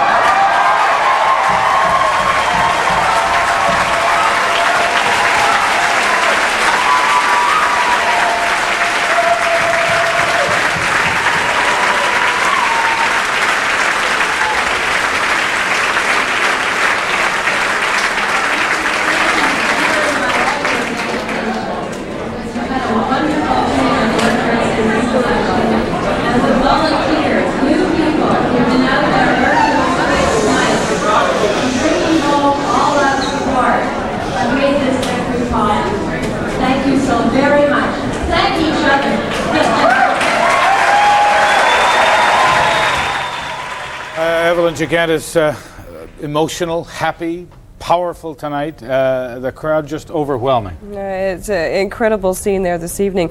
There's only one riding where there is a race going on in the Eastern Ontario ridings, and that is in Ottawa South, a riding which did not have an incumbent after Dalton McGuinty, the Liberal there, died in office earlier this year. His son, Dalton McGuinty Jr., hoping to keep that riding within the family.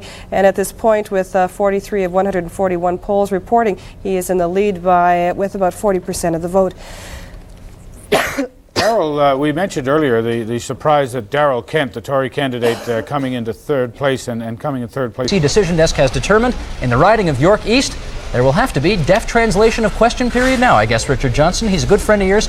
He's won tonight. Oh, he's a dear friend. That's almost enough to bring tears to my eyes. He'll be a wonderful member, and if Bob's listening, he'd make a great cabinet minister, too. Let's go out to another friend of yours, a former caucus mate. Her name is Evelyn Gigantes. She is addressing the troops in Ottawa Centre. Let's pick up that conversation.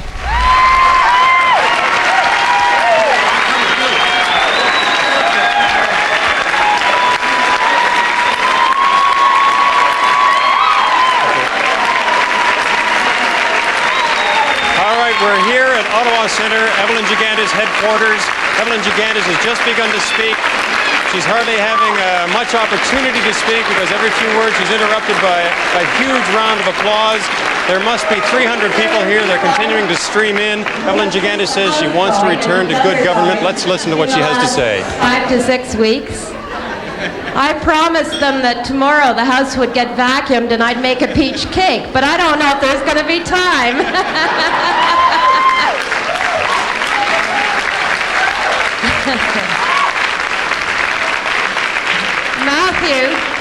Matthew was a bit reluctant to come because, like all of us, he didn't know what the outcome was going to be. But he did do a marvelous cartoon about 2 weeks ago in which Premier Peterson took a fall. And I told him tonight that he's a great prognosticator. I want to thank personally the people who have put together this campaign, not just in terms of work, but in terms of brain and commitment and heart. Rob Sutherland, who is the best campaign manager in the world.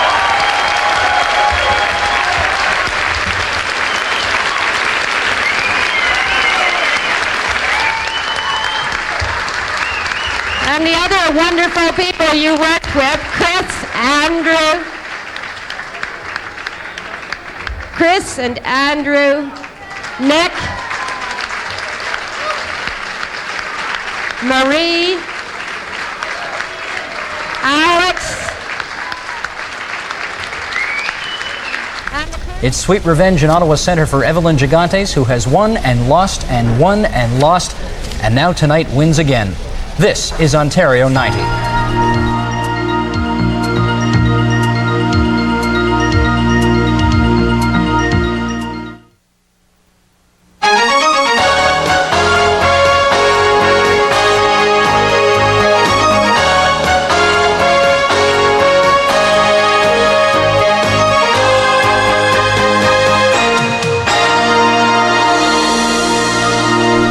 Welcome back to Studio 7 in downtown Toronto. The victory is complete. Not only have the New Democrats smashed the Liberals, David Peterson has lost his own riding. That has not happened to a premier in this province for half a century.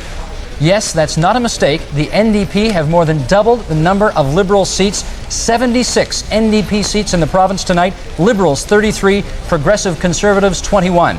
For Premier David Peterson, it is a crushing personal defeat. Defeated in his own London Centre riding by the NDP candidate Marion Boyd. For Bob Rae, the win is total. It is as dramatic a turnaround as there can be, winning not only the premiership but his own riding in smashing fashion, 11,000, the current margin of plurality. He only won by 400 in 1987.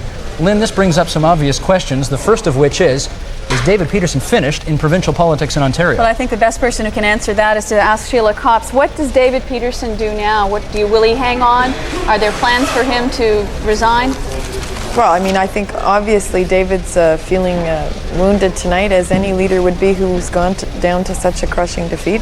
I can't speak for what David's plans are, and I'm sure that a lot of Liberals across Ontario are going to give him the support he needs to make whatever decision he feels appropriate. That's his call. We'll be following that story throughout the evening, Sheila, and see if we can find out more for our viewers on that situation.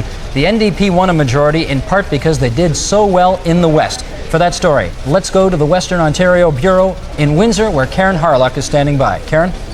Thanks, Steve. While the Liberals have been virtually wiped off the map here in the West, I think the NDP could have run Bart Simpson and taken a ride in this evening. Let's take a look at the party vote now in the West. You can see the NDP have elected in 13 and are leading in 2. They came into this election with 1 seat, so at this point it's still a gain of 12 seats for them. If those numbers hold true tonight, it could be a gain of 14 seats.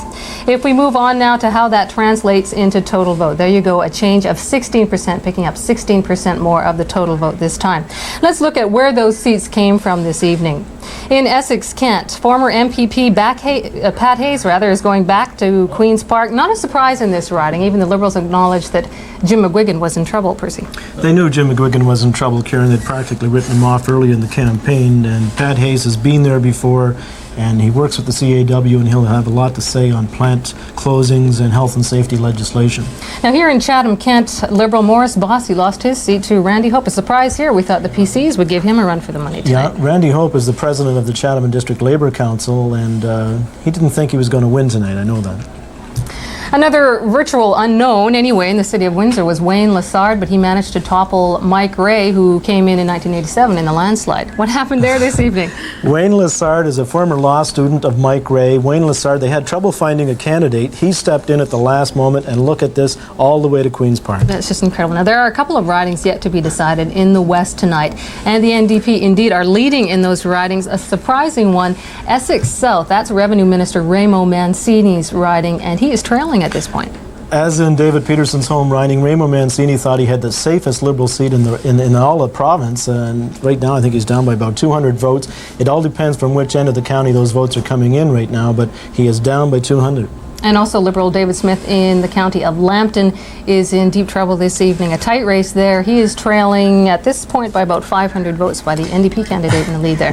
NDP candidate Ella McKinnon describes herself as having a PhD in life from the School of Hard Knocks. She wasn't expected to do very much, but she is marching all the way to Queen's Park tonight. Okay, thanks, Percy. We'll keep an eye on those 2 ridings for you this evening. Now back to Steve in Toronto.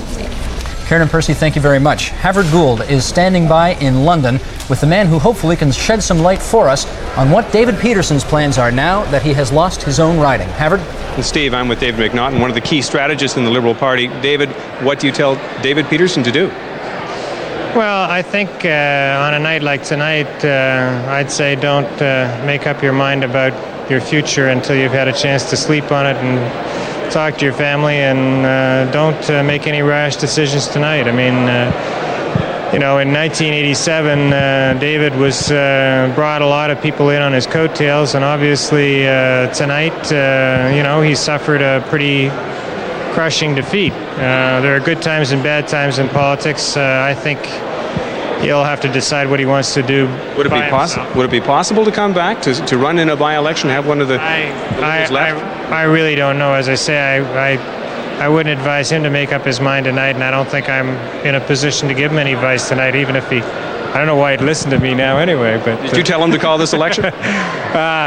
I certainly was one of those who was advocating the call of the election, and you know, I think we either shouldn't have called the election or we should have done things a little bit differently, but I mean, I was one of those who was there saying do it, so I have to take some responsibility for it.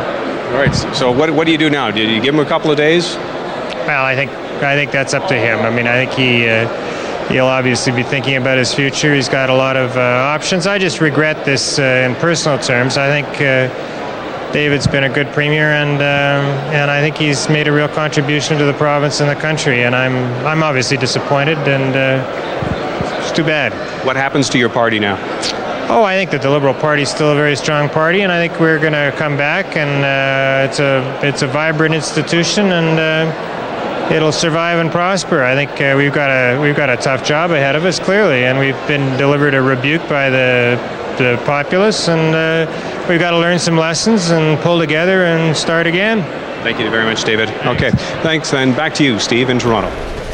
Havard, thank you. Just a few months ago, David Peterson was being described as Captain Canada, as the man who might have saved the country, giving up those Senate seats to save the Meech Lake Accord. The polls said he was one of the most popular leaders in the entire country.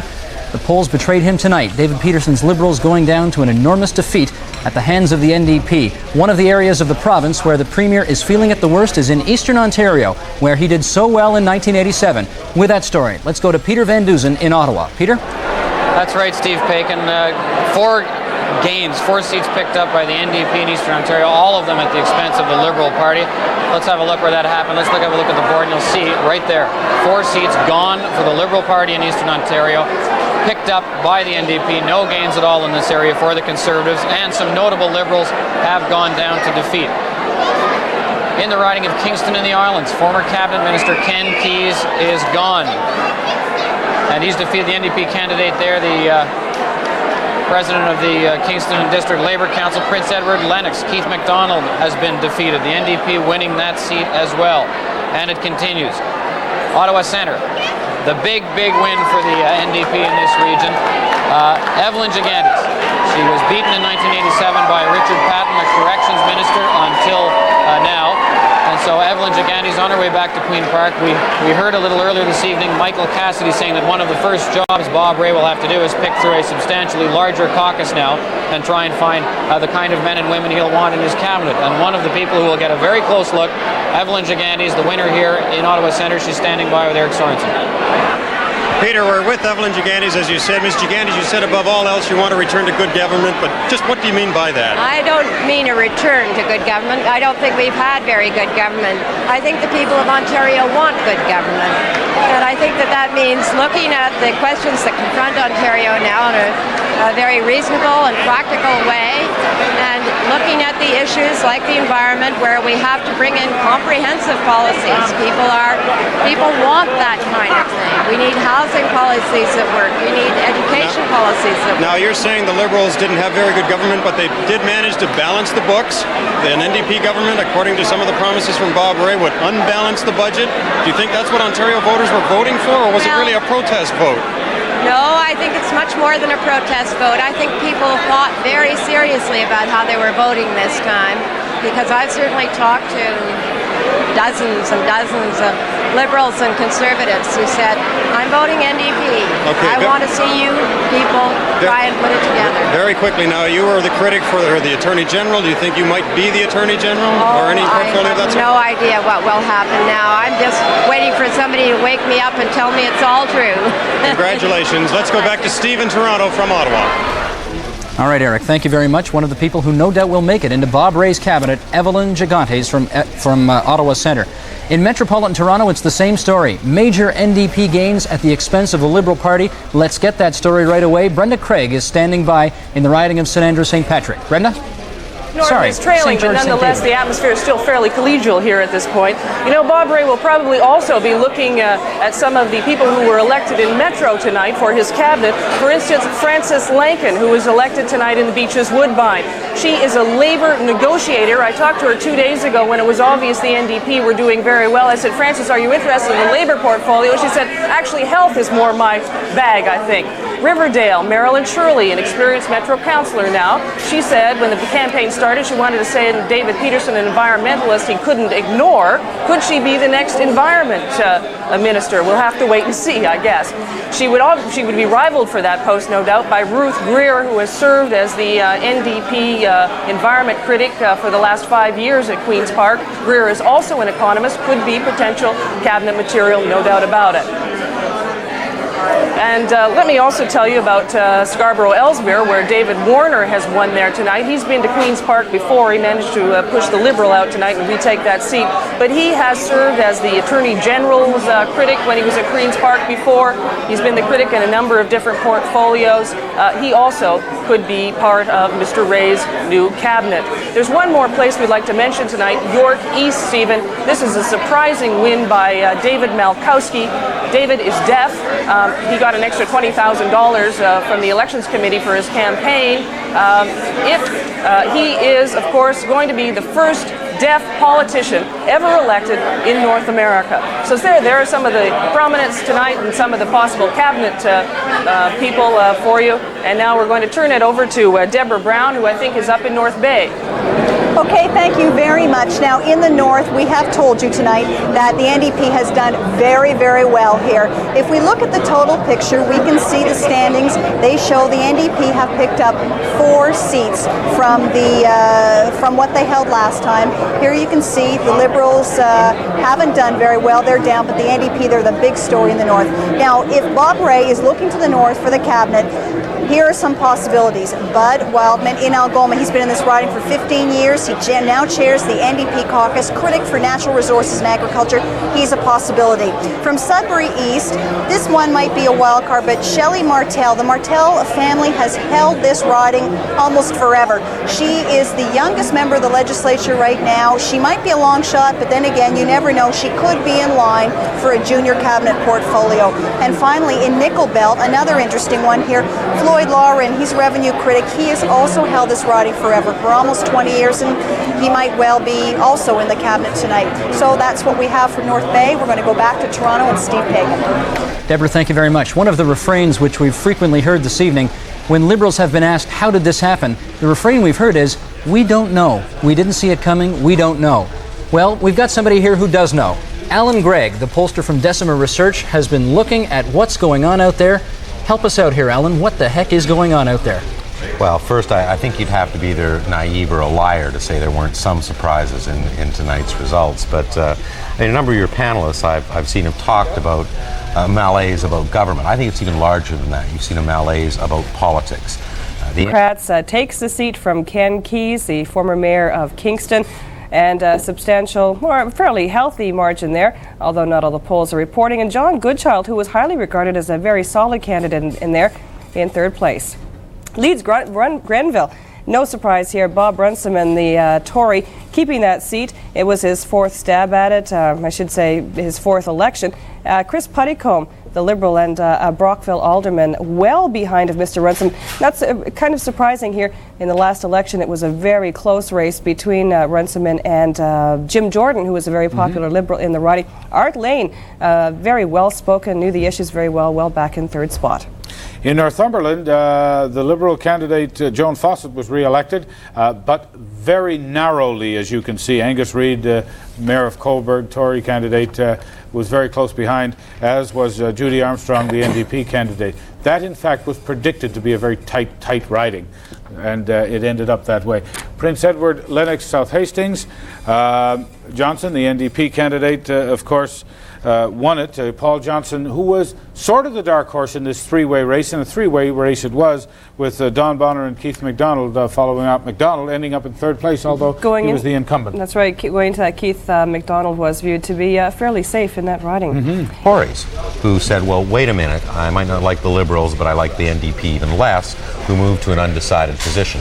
In the end, it appears, though, that undecided vote broke almost proportional to the decided vote. Very unusual. First to see the undecided go up, which I've never seen before, but that all of a sudden they would say, well, I thought about it and to hell with it. Let's just go back and vote the way we were before. Many pundits said that David Peterson was the hero of Meech Lake. He's the guy who gave up the 6 Senate seats. He's the guy who almost saved the deal. Did Meech Lake have any effect at all in the way people voted tonight? No, I really don't think so. I think there were a number of things that occurred during the campaign that conspired against the Liberals tremendously. The call itself wasn't bad. What it did, though, was add to the view that David Peterson maybe is a politician just like all the rest. You know, he's sneaky, he's cynical, he's slimy. The fact that he would come forward after he had been tagged with the guy who was the big taxer with a tax cut just further added to that cynicism. One of his strengths that had always held him up was that he was seen as almost nonpartisan. That hurt him much, much more than any specifics of Meech Lake. In fact, even during the campaign, we found upwards of 60% of the population looking to their provincial leaders to speak on behalf of the nation rather than Ontario first. Very good. Alan Gregg, Decima Research, thank you very much for this insight. It's my pleasure. Thank you. Thank you for coming in. All right, let's send it back out to the western part of the province where the NDP made incredible gains tonight. Karen Harlock standing by in Windsor with that story. Karen? Okay, thanks, Steve. Well, I guess the polls were right on here in the west, in the area of London, Sarnia, Chatham, Windsor. Let's take a look now at party standings, where when we last looked at this board, the NDP were elected in 13. They've picked up another seat since then for a total of 14. Right now, some of you might be interested in the riding of Essex South. Ramo Mancini, the revenue minister, is currently leading in that riding right now by 200 votes. Now, with all these NDP ridings, in a city like Windsor, where the NDP has been closely aligned with the unions, this is an auto town.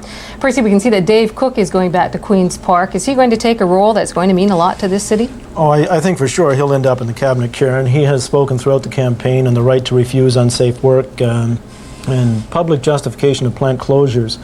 And I think this could be a reason why the Verity Corporation, which has this big Kelsey Hayes plant in Windsor, they want to move the head office to Buffalo, perhaps shut down the plant. That will become an issue now at Queen's Park.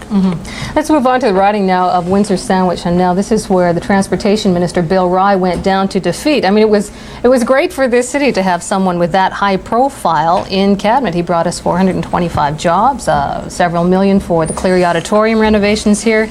Now, George D'Adamo has won that seat. What can we expect from him? Well, George D'Adamo will be there as one of the 73 or 74 New Democrats at Queen's Park arguing on behalf of their constituents. And D'Adamo does speak for the CAW people in this riding, and he'll be out there fighting for the right to refuse unsafe work and other issues, and his voice will be heard.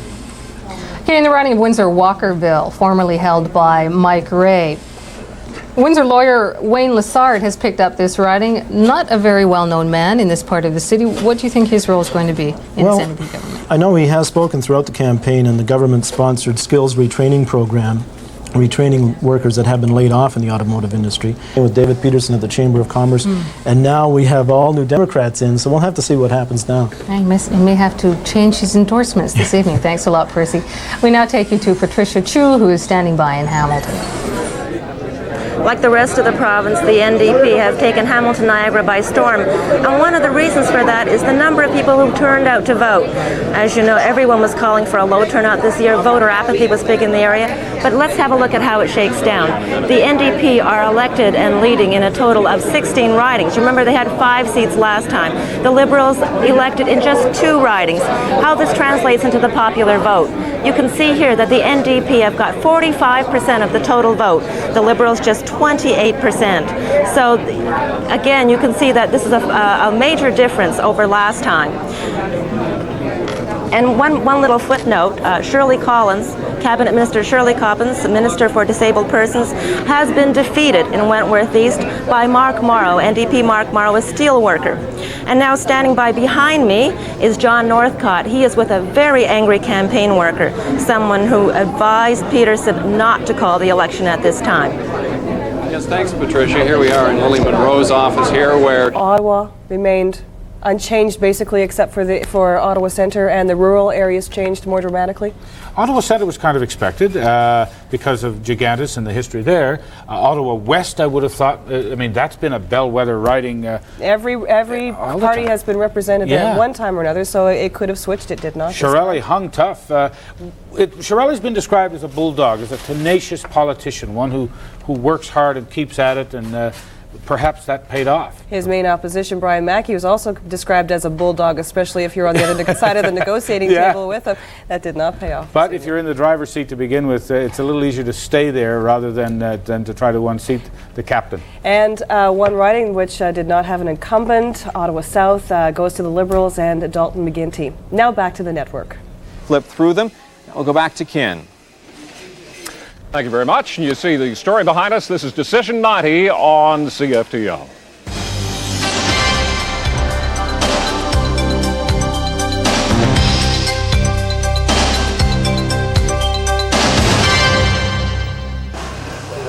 Welcome back to Decision 90, CTV Ontario Plus Network. A word to pass on to you in the riding of St. George, St. David. Ian Scott, the former Attorney General of Ontario, gone down to defeat to Carol Ann Wright of the NDP this evening. Joining us now from Ottawa is Audrey McLaughlin, the federal leader of the New Democratic Party. And Ms. McLaughlin, you must be absolutely thrilled and delighted with what you see tonight. I'm absolutely thrilled and delighted. It's a historic evening. It's exciting. Good for the electors of Ontario, and now Ontarians and Canadians, along with the other New Democratic governments, will see what New Democrats can do. What political lessons, Ms. McLaughlin, should we draw from the results this evening? Well, I think two things. One, it is a vote against the arrogance of governments who think that into a majority mandate of 2 years, you can call an election just to stay in power. But secondly, it's not just a protest vote. This kind of majority means it's a clear mandate for Bob Rae and the New Democrats, and that's very encouraging and exciting. Ms. McLaughlin, one of the things that Bob Rae has said during this campaign is that he will ignore the free trade agreement between Canada and the United States, thereby, in a sense, abrogating it. And I'm wondering how you feel about that tonight, now that he's in a position to carry through with that promise. Well, I support Bob Rae all the way. And Ontarians know that this trade deal has cost Ontarians jobs in every city and town in this province. Ms. McLaughlin, as you take a look at these results and think to yourself that you'll be facing an election probably within 2 or 3 years, I doubt that Mr. Mulroney will call an early election like Mr. Peterson did. Does this portend anything perhaps for the NDP nationally? Well, I think it does. I mean, clearly we're looking at a British Columbia election, a Saskatchewan election. We already have a New Democratic government in the Yukon, and I think we're going to be able to demonstrate to Canadians what New Democrats can do. I think it has a lot of implications for the next federal election. Ms. McLaughlin, you said there's no lesson here for or it's not a protest vote, that it was really a vote for Bob Rae and issues, but you can't say that there wasn't a lesson being sent out very loudly to all politicians here tonight. Absolutely a lesson to all politicians that the old ways don't work, that we need a new approach to politics, and the New Democratic Party is the party for the future and for the 90s. But you campaigned here in Ontario. Surely you must have found the voter discontent with all politicians with the established order. Well, I think it is. Some humility is always necessary for all politicians, and I think we all have lessons to learn. But the biggest lesson is let's listen to what the voters have to say. Okay, Audrey McLaughlin, federal NDP leader, thank you very much for joining us. I'm getting some instructions now. We have got Carol Ann Wright, who has just won in St. George, St. David over the giant killer, I guess. And it's a tape of her arriving. Let's take a look at that now, if we can roll it. There she is. She is the one who defeated Ian Scott, the Attorney General, in a very tight race. Jerry, go ahead. Sorry, I was just going to tell you, we never believed this one. This was very low on our list. She is an absolutely sensational person who has had a background that few people who have ever had power in this province could emulate. She has seen it all. She has been a welfare mother. She raised 3 kids on her own. She knows what Regent Park in downtown Toronto means, and she's determined to empower the powerlessness. She's an exciting human being. Just let me say one thing about the writing. We're going to Tim Weber now. Tim, if you can hear me, go ahead.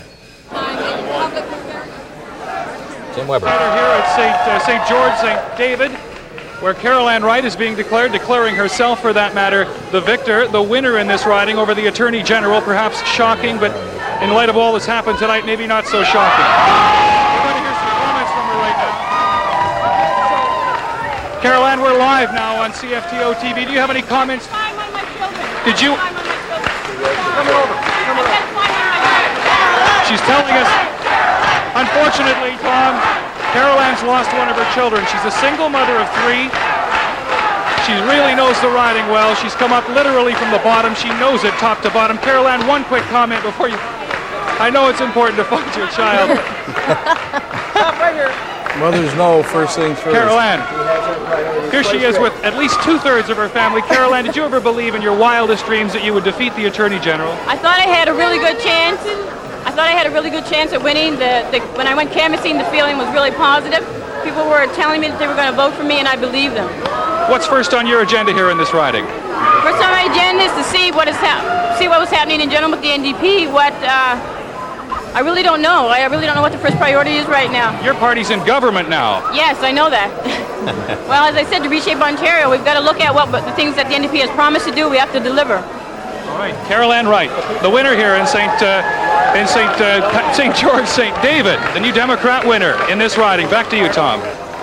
Well, thank you, Tim. I was just going to say, please send Carol Ann Wright off to find her child, get her priorities straight. for people outside of Toronto who might like to know that that's not the first big race that she's taken on, and while not successful against the Toronto mayor. It's a fascinating riding too, Max, because it contains some of the richest areas in Toronto and some of the poorest areas in Toronto, and it's always been a unique riding in that way.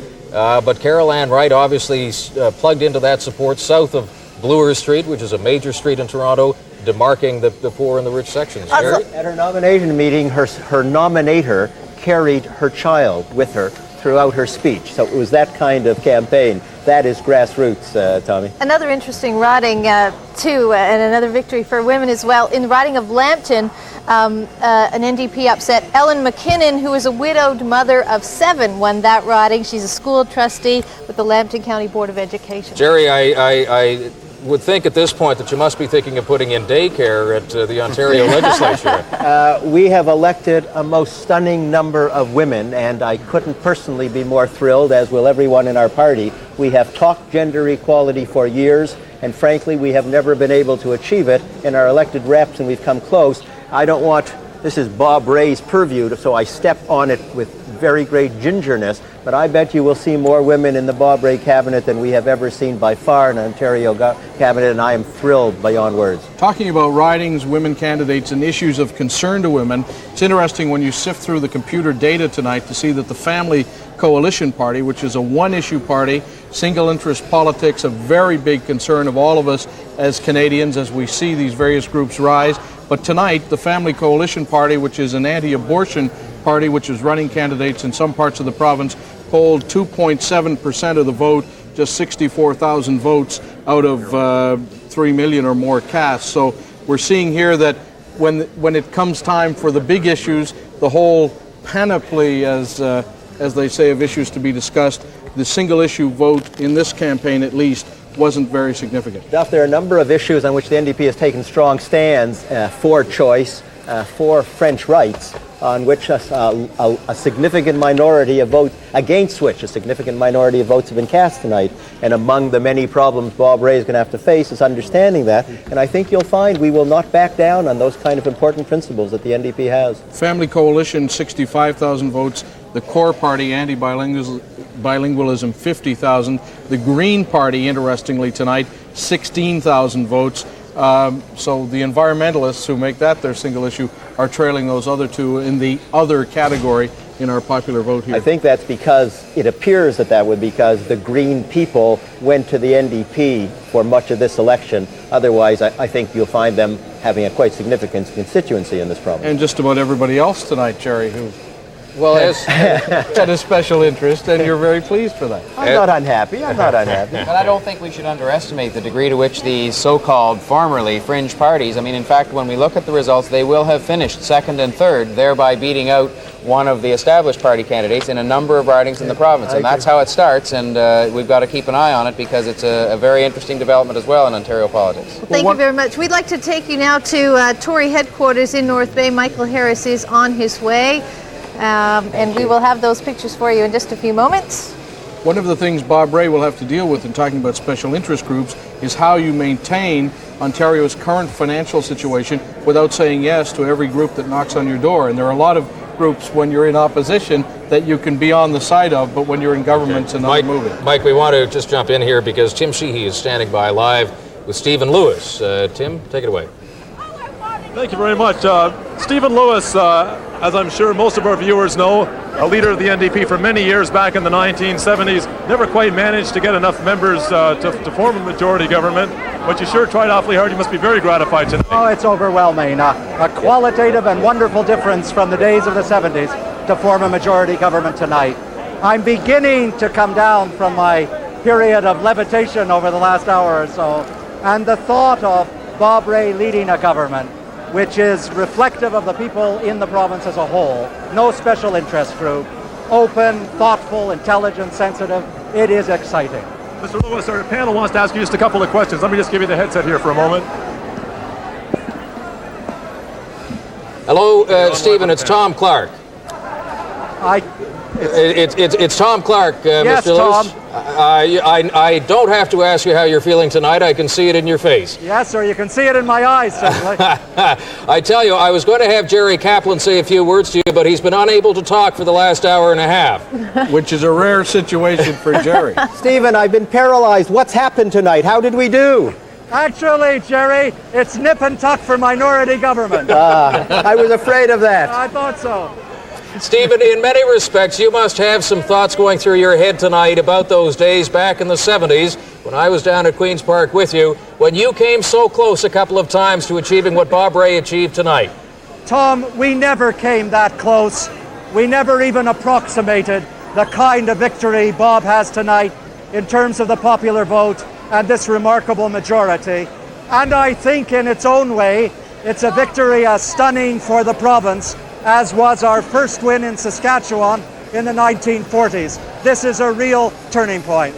Stephen, what do you say about the fear tactic that was waged in the last few days of this campaign? Issues were raised such as your taxes are going to go out of sight, investment is going to leave this province. How do you respond to that now that it's a reality that we have an NDP majority government? Well, I think that the fear campaign was so overwrought and silly that it's hard to give it credit. And I don't believe for a moment in the suggestions, the panic-ridden suggestions which were made. And my feeling is that Bob Rae and the government will demonstrate our capacity to handle the economy of Ontario rather more usefully and effectively than did David Peterson. As a former diplomat yourself, Stephen, what about this idea of Bob Rae in effect abrogating the free trade deal with the United States? Should he do that? Well, what I heard Bob Rae say was terribly sensible, that he would not allow the free trade deal to stop the government of Ontario protecting the needs of workers and employers. And that seems to me to be a moral obligation of the government. What else the government does will obviously be for Bob Rae to announce, not for me. Okay, Stephen, how's that for diplomacy? You haven't lost your touch, let me tell you. Stephen, will you please give Carol my love? No one will let me talk to her tonight. Jerry, I have embraced her lovingly on your behalf. You and Bob White, I can't stand these guys. Enough. Thank you, Stephen, very much. But it shows tonight that timing is everything, isn't it? We see Stephen Lewis, one of those who was talked about as a potential federal leader a year ago. Bob Rae, another one on whom a lot of pressure was put. They were saying, you're going nowhere in Ontario, Bobby. We need you to go federally. Rae resisted the pressure. He stayed. A year later, he steps out of the wings and into center stage as the premier. But could he possibly have foreseen this, though? He said that he didn't want the federal leadership because it would be too much pressure on him, didn't want to take away from his family and that sort of thing. That's what he said, but the fact is an awful lot of party insiders felt that he didn't run for the federal leadership simply because it was clear that he thought he could not win the race, and he did not want to enter a leadership race that he couldn't win. Lynn, no one must have any illusion. We walked into this campaign, there's no point in hiding it for a moment, confident that the Liberals would win about 50%, an easy re-election, and that we thought if we got 30-odd% of the vote, it would be a terrific show for Bob Rae. So we expected little more, and Bob Rae expected little more. It's why, to tell you another honest truth, we have so much work to do in putting together a transition team in the next few weeks, because there was no preparedness for this other than intellectually. Has there been much of a change, though, for him in the last year in that a year ago he didn't think he would be able to handle, or he and his family wouldn't be able to handle those kinds of pressures. Well, everyone here knows that Bob Rae has had as difficult a personal couple of years as anybody wants to have and still remain graceful and in public life. And one of the reasons he didn't run federally is because the pressure was just very great, and he was very down about a lot of what the world was all about. Clearly he has come back, and this will be a terrific diversion from some of his personal problems. Let me bring us to the 1990s, and I want to throw this over to Donna Dasco. Some of us were already here. Now we're just getting there, Duff. This is the first election of the 1990s, as you've said, Donna. One of the things that strikes me is that although the NDP, and I don't mean this in any demeaning way, although the NDP have scored a smashing victory in terms of seats this evening, not so smashing a victory in terms of popular vote. 39.1%, I think, was the last figure that I saw. Well, we've seen anomalous results like this in other elections where a party might win a lot of seats and little popular vote or vice versa. But I think with the majority they have, they're going to be able to pretty much do as they wish. This is the first election of the 90s, and I think it's telling us something about the mood of Canadians as we head into this decade. In the 80s, that was the decade of materialism, the decade of arrogance, the decade of affluence. And I think what we're seeing is a turning away from those kinds of values in a sense, and I think that's partly why the New Democrats have done as well as they have. And I think if we look at David Peterson as premier, if you remember the yuppie image of the yuppie premier with the red jogging suit and so on, that was an image that a lot of people related to in the mid-'80s. But as we got into this year, into the 1990s, that was an image that turned off a lot of people.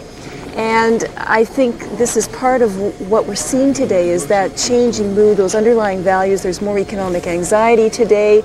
There's a little less tolerance of that kind of affluent, smug, competent, kind of successful look that the premier had, especially when he became premier and he had the robes of office that added to this image.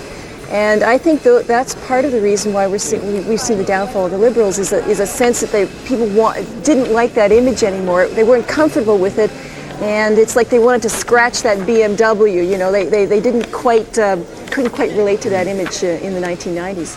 It reminds me of the 1980 referendum in Quebec, Donna, where I was told on the eve of that referendum what the people of Quebec want to do is deliver a body check to the body politic. It seems as if this time they not only delivered a body check, but the player went right out of the ring. That's right. They not only slapped the wrists, they delivered the fatal blow. Okay. There's a few ridings left in the central Ontario region that we want to tell you about now. Brampton North, as you can see, that is a potential steal, I should say, from the Liberals. 300 votes separating those two. Too close to call right now. Durham East, Kirk Kemp is now trailing. He had been leading. Again, seesaw battle. A lot of these ridings are going to go to recount, especially those won by less than 200. In Halton Centre, Barbara Sullivan, the Liberal incumbent, 200 votes ahead. Not enough to be comfortable, certainly not enough to call at this point. Oakville South, well, now we have elected the PC member, Gary Carr, who, interestingly enough, used to play for the Boston Bruins, since we were using the imagery of body checks and this sort of thing. St. Andrew St. Patrick, now here's a dandy race, and boy, who knows how this one is going to go. The NDP's Anana Akande, a mere 51 votes, if my mathematics are correct, ahead of Barbara Jackman, Nancy Jackman, rather, of the Tories. Wentworth North, here we can see is another 31 votes. Separating the two, again, too close to call. Another cabinet minister in jeopardy tonight. Eglinton now, we have elected Diane Poole, the Liberal, the incumbent. Terrific fight all night, though, with Anne Vanstone, a popularly local candidate.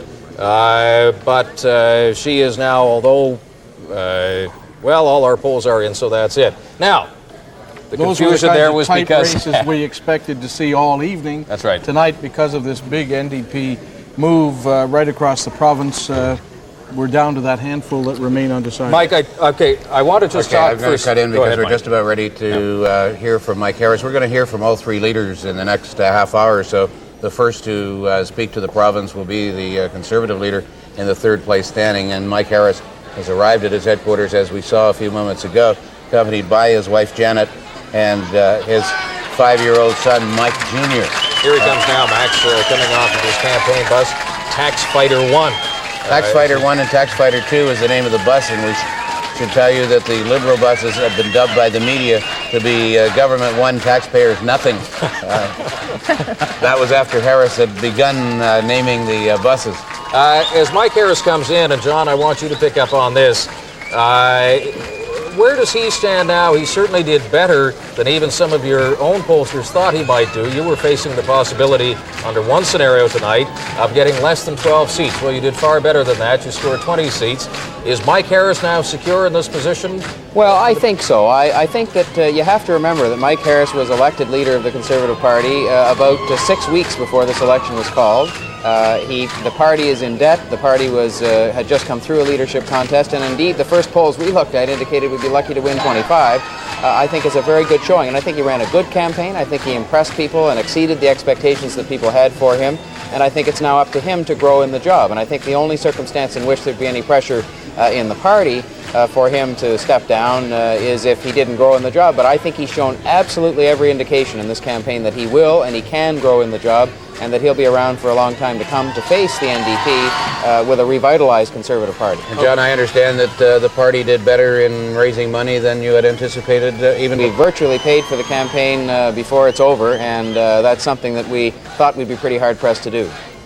And that's right a couple of months after a leadership campaign in which you were strapped for money to be able to do it. I think any objective assessment of Harris's campaign would be that, frankly, for a newcomer and for someone who's been party leader for such a short period of time, he ran a very good campaign. He certainly, for instance, was far better in the debate than anybody anticipated he would be, and I think he deserves to be proud of his performance, frankly.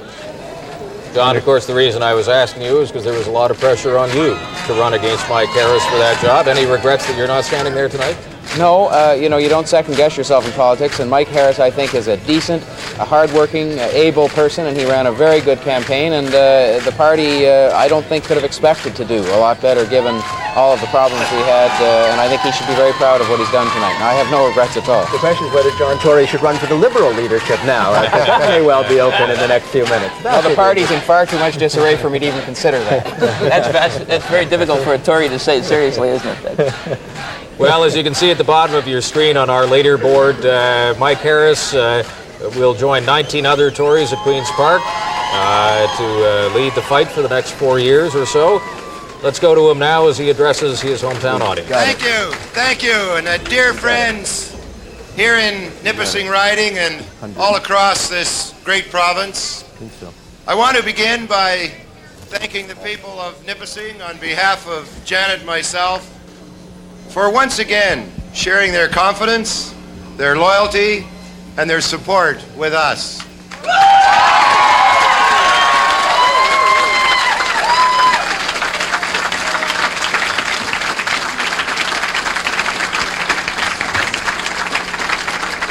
Since 1981, I've been privileged to serve you in the legislature. It is with pride that I am honored to continue to work hard on your behalf to give you the kind of representation that Nipissing deserves.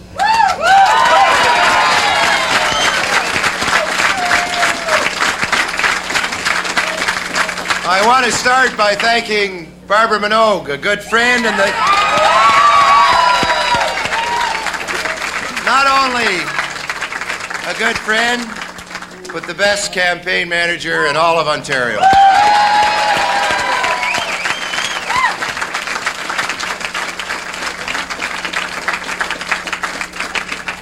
And John Lassinger's here tonight while I say that. Here for John, all right. Listen, I want to as well sincerely thank all of the campaign team, all of the workers and the supporters who've made this great victory possible tonight. Continuation du processus démocratique. Je vous en félicite et je vous en remercie.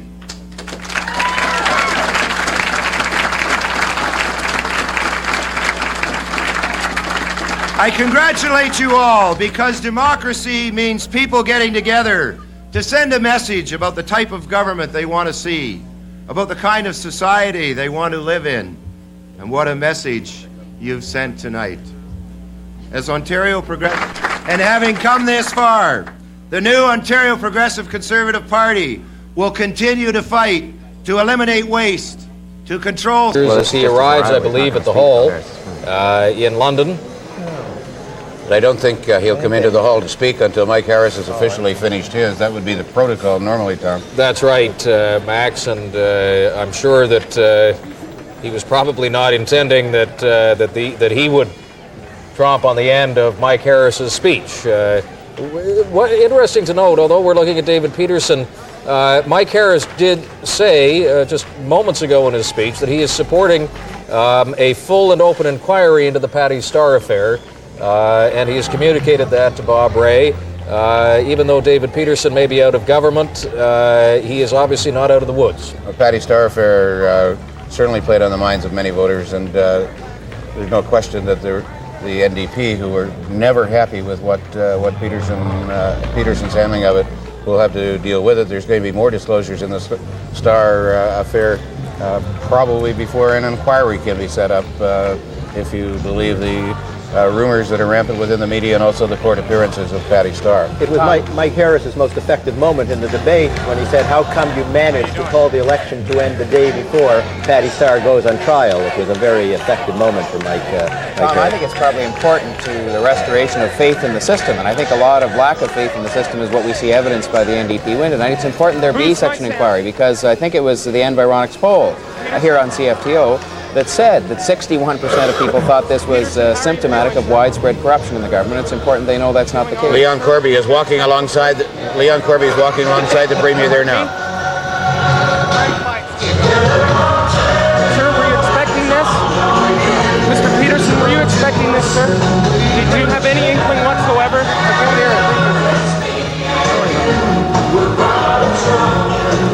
Awfully hard to compete with the canned music. The headquarters putting up the most joyous welcome for the Premier, who has to now take a look at this astonishing defeat. We couldn't hear what the Premier said. Maybe Leon did. Leon, if you can hear me, what did the Premier say to you? Well, obviously Leon can't hear me either. Max, I can hear you just barely if you're speaking to me. Leon, we were wondering what the Premier said to you when you asked him if he was expecting this.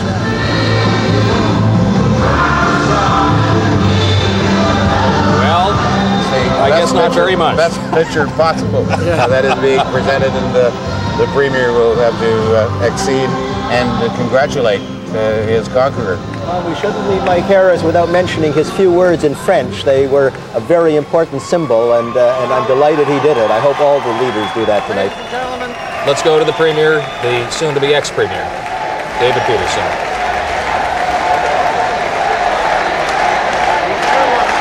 Well, ladies and gentlemen,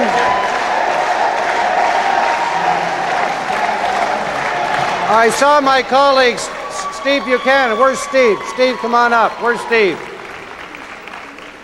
I saw Steve Buchanan. Stephen, come on up. Here's Stephen. Great fight, Stephen. If Jones here, come on up, Jones. Well, ladies and gentlemen, let me thank you for being here tonight. When I called the campaign some 36 days ago, I said it was going to be a very interesting campaign. I had no idea it was going to be this interesting. I said it was going to be a very tough campaign, and I had no idea it was going to be this tough. But the people across this province have spoken very clearly, and I accept that judgment with equanimity, as I did in '85 and as I did in '87, so do I now. Politics is filled with highs and lows. There's lots of heartache. And I've had mine before, and I'll have it again. But what has sustained me throughout, the good and the bad, is my wife, Shelley.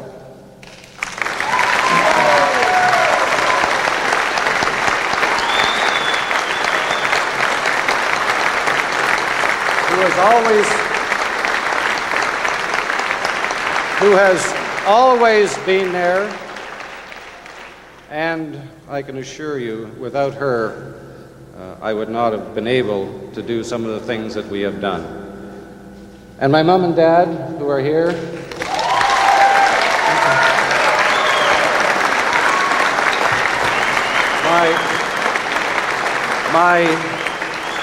my two brothers, Jim and Tim, and their wives, Kathy and Heather, and Shelley's magnificent family. There's hundreds of them all over the place. Their brother Jack and so many others. Their mom, Joyce. Debbie, come on up, Debbie, wherever you are. Come on, Debbie. Come on, Debbie. I am truly blessed to have such a magnificent family and support, and my kids as well, who are watching this all on television right now, I am sure, if they're not watching Bart Simpson. May I say to the people of London Centre, whom I have served for the last 15 years, I am very grateful to have had the privilege of serving you, of representing you, and it will always serve as the high point in my political career. May I also say to so many of my colleagues across the province who were defeated tonight, I share that pain. You have lost a number of magnificent public servants. My heart goes out to them. But my congratulations go at the same time to the other men and women who are elected across this province to serve the people of this province. I believe strongly that politics is a noble life. I believe that the highest court in the land, the people, have the ultimate wisdom on who and how public policy should be carried out in our country. And so I accept that, and I accept it with an enormous amount of pride of the things that we have accomplished together.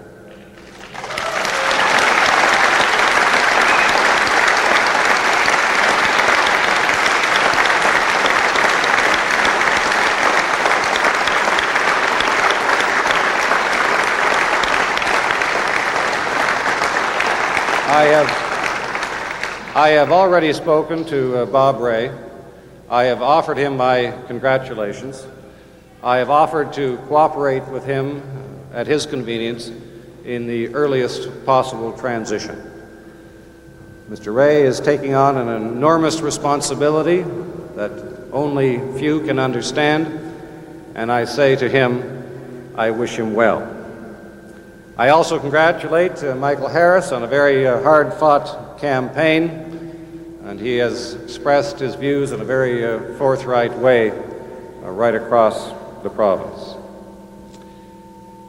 I have also determined, my friends, that it is appropriate for me, and I will be tendering my resignation as leader of the party to the president of the party.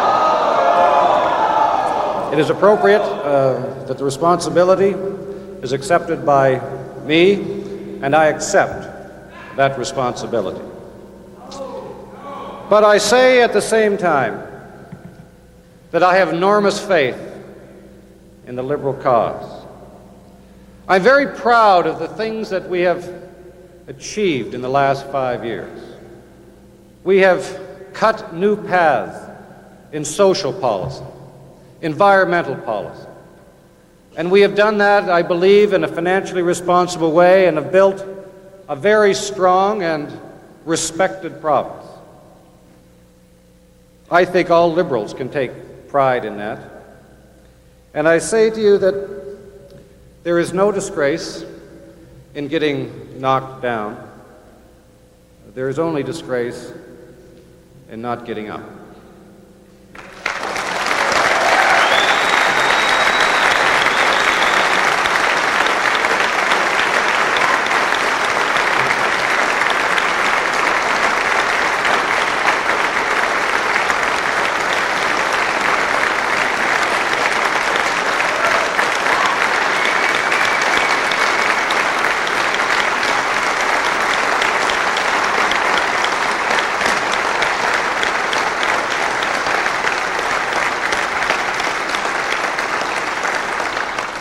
Ladies and gentlemen, this country faces enormous challenges. Enormous economic challenges in a radically and dramatically changing world. The challenge of how we are going to provide a standard of living and how we are going to compete is going to tax every one of us. The challenge of making whole this great country in the face of political pressure, which is historic in its importance. I'm very proud of the role that our party has played in building a strong and united Canada. And I say as well, it's going to be important that every Canadian puts aside partisan differences, puts aside regional differences, linguistic differences, ethnic differences, and makes sure that the Canadian ideal is foremost in all of our minds.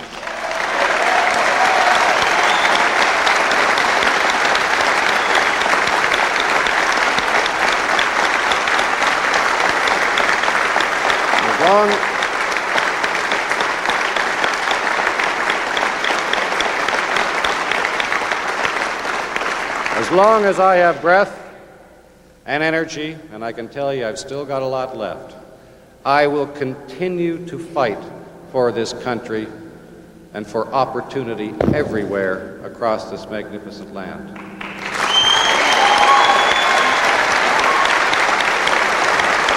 so, I say to all of my colleagues tonight, I thank all of you assembled here for your support, for your help over the years. I have made wonderful friendships in politics, and those friendships will endure for the rest of my life. I appreciate all of you who worked so very, very hard on my behalf over the years. Ted and Jane, who chaired my campaigns from London for a long time.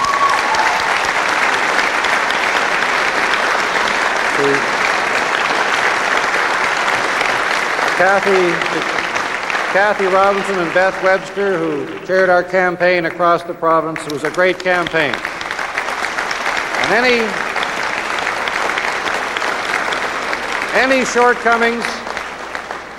shortcomings were mine, and I accept that responsibility. But my friends, that does not mean we have to give up. It does not mean that we do not have ideals that we believe in or ideals that we will continue to fight for, because I believe that the liberal view, the view of generosity and kindness,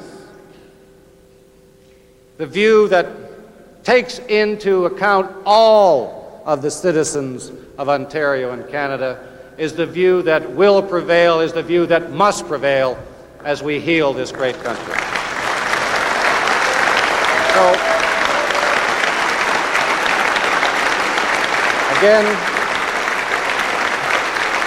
but I thought he did it paneled with a tremendous amount of dignity tonight. He did exactly that. A lot of people didn't like his last few days of the campaign. I thought he made up for a lot of it tonight. It's a very tough role he just played, and I can't see how he could have done it any more impeccably, Tom. I think it was a very gracious speech, one of the best that I've heard under those circumstances. And I think from his own point of view, to resign as party leader at this time and to essentially exit from politics tonight when he's lost the government is, from his own personal point of view, in spite of the fact that it will create difficulties for the party, because now we have to find a leader of the opposition once the legislature reconvenes. But from his own personal point of view, it was the right decision, and I think we have to respect that. And you know, Tom, I've been with other leaders that have lost, including those that have lost governments, and there's no question that he's not just saying that you feel like the debt, that the responsibility is all yours and you have to take it. It's not just rhetoric. You really feel that way because you are the focal point, you are the embodiment of the party and the government, and when you're defeated, you know a lot of it is your fault. And he was very graceful and very humble in exiting tonight. Well, he was given a lot of the credit when he took the Liberal Party to great heights of 95 seats, and then today to preside over a party that loses 58.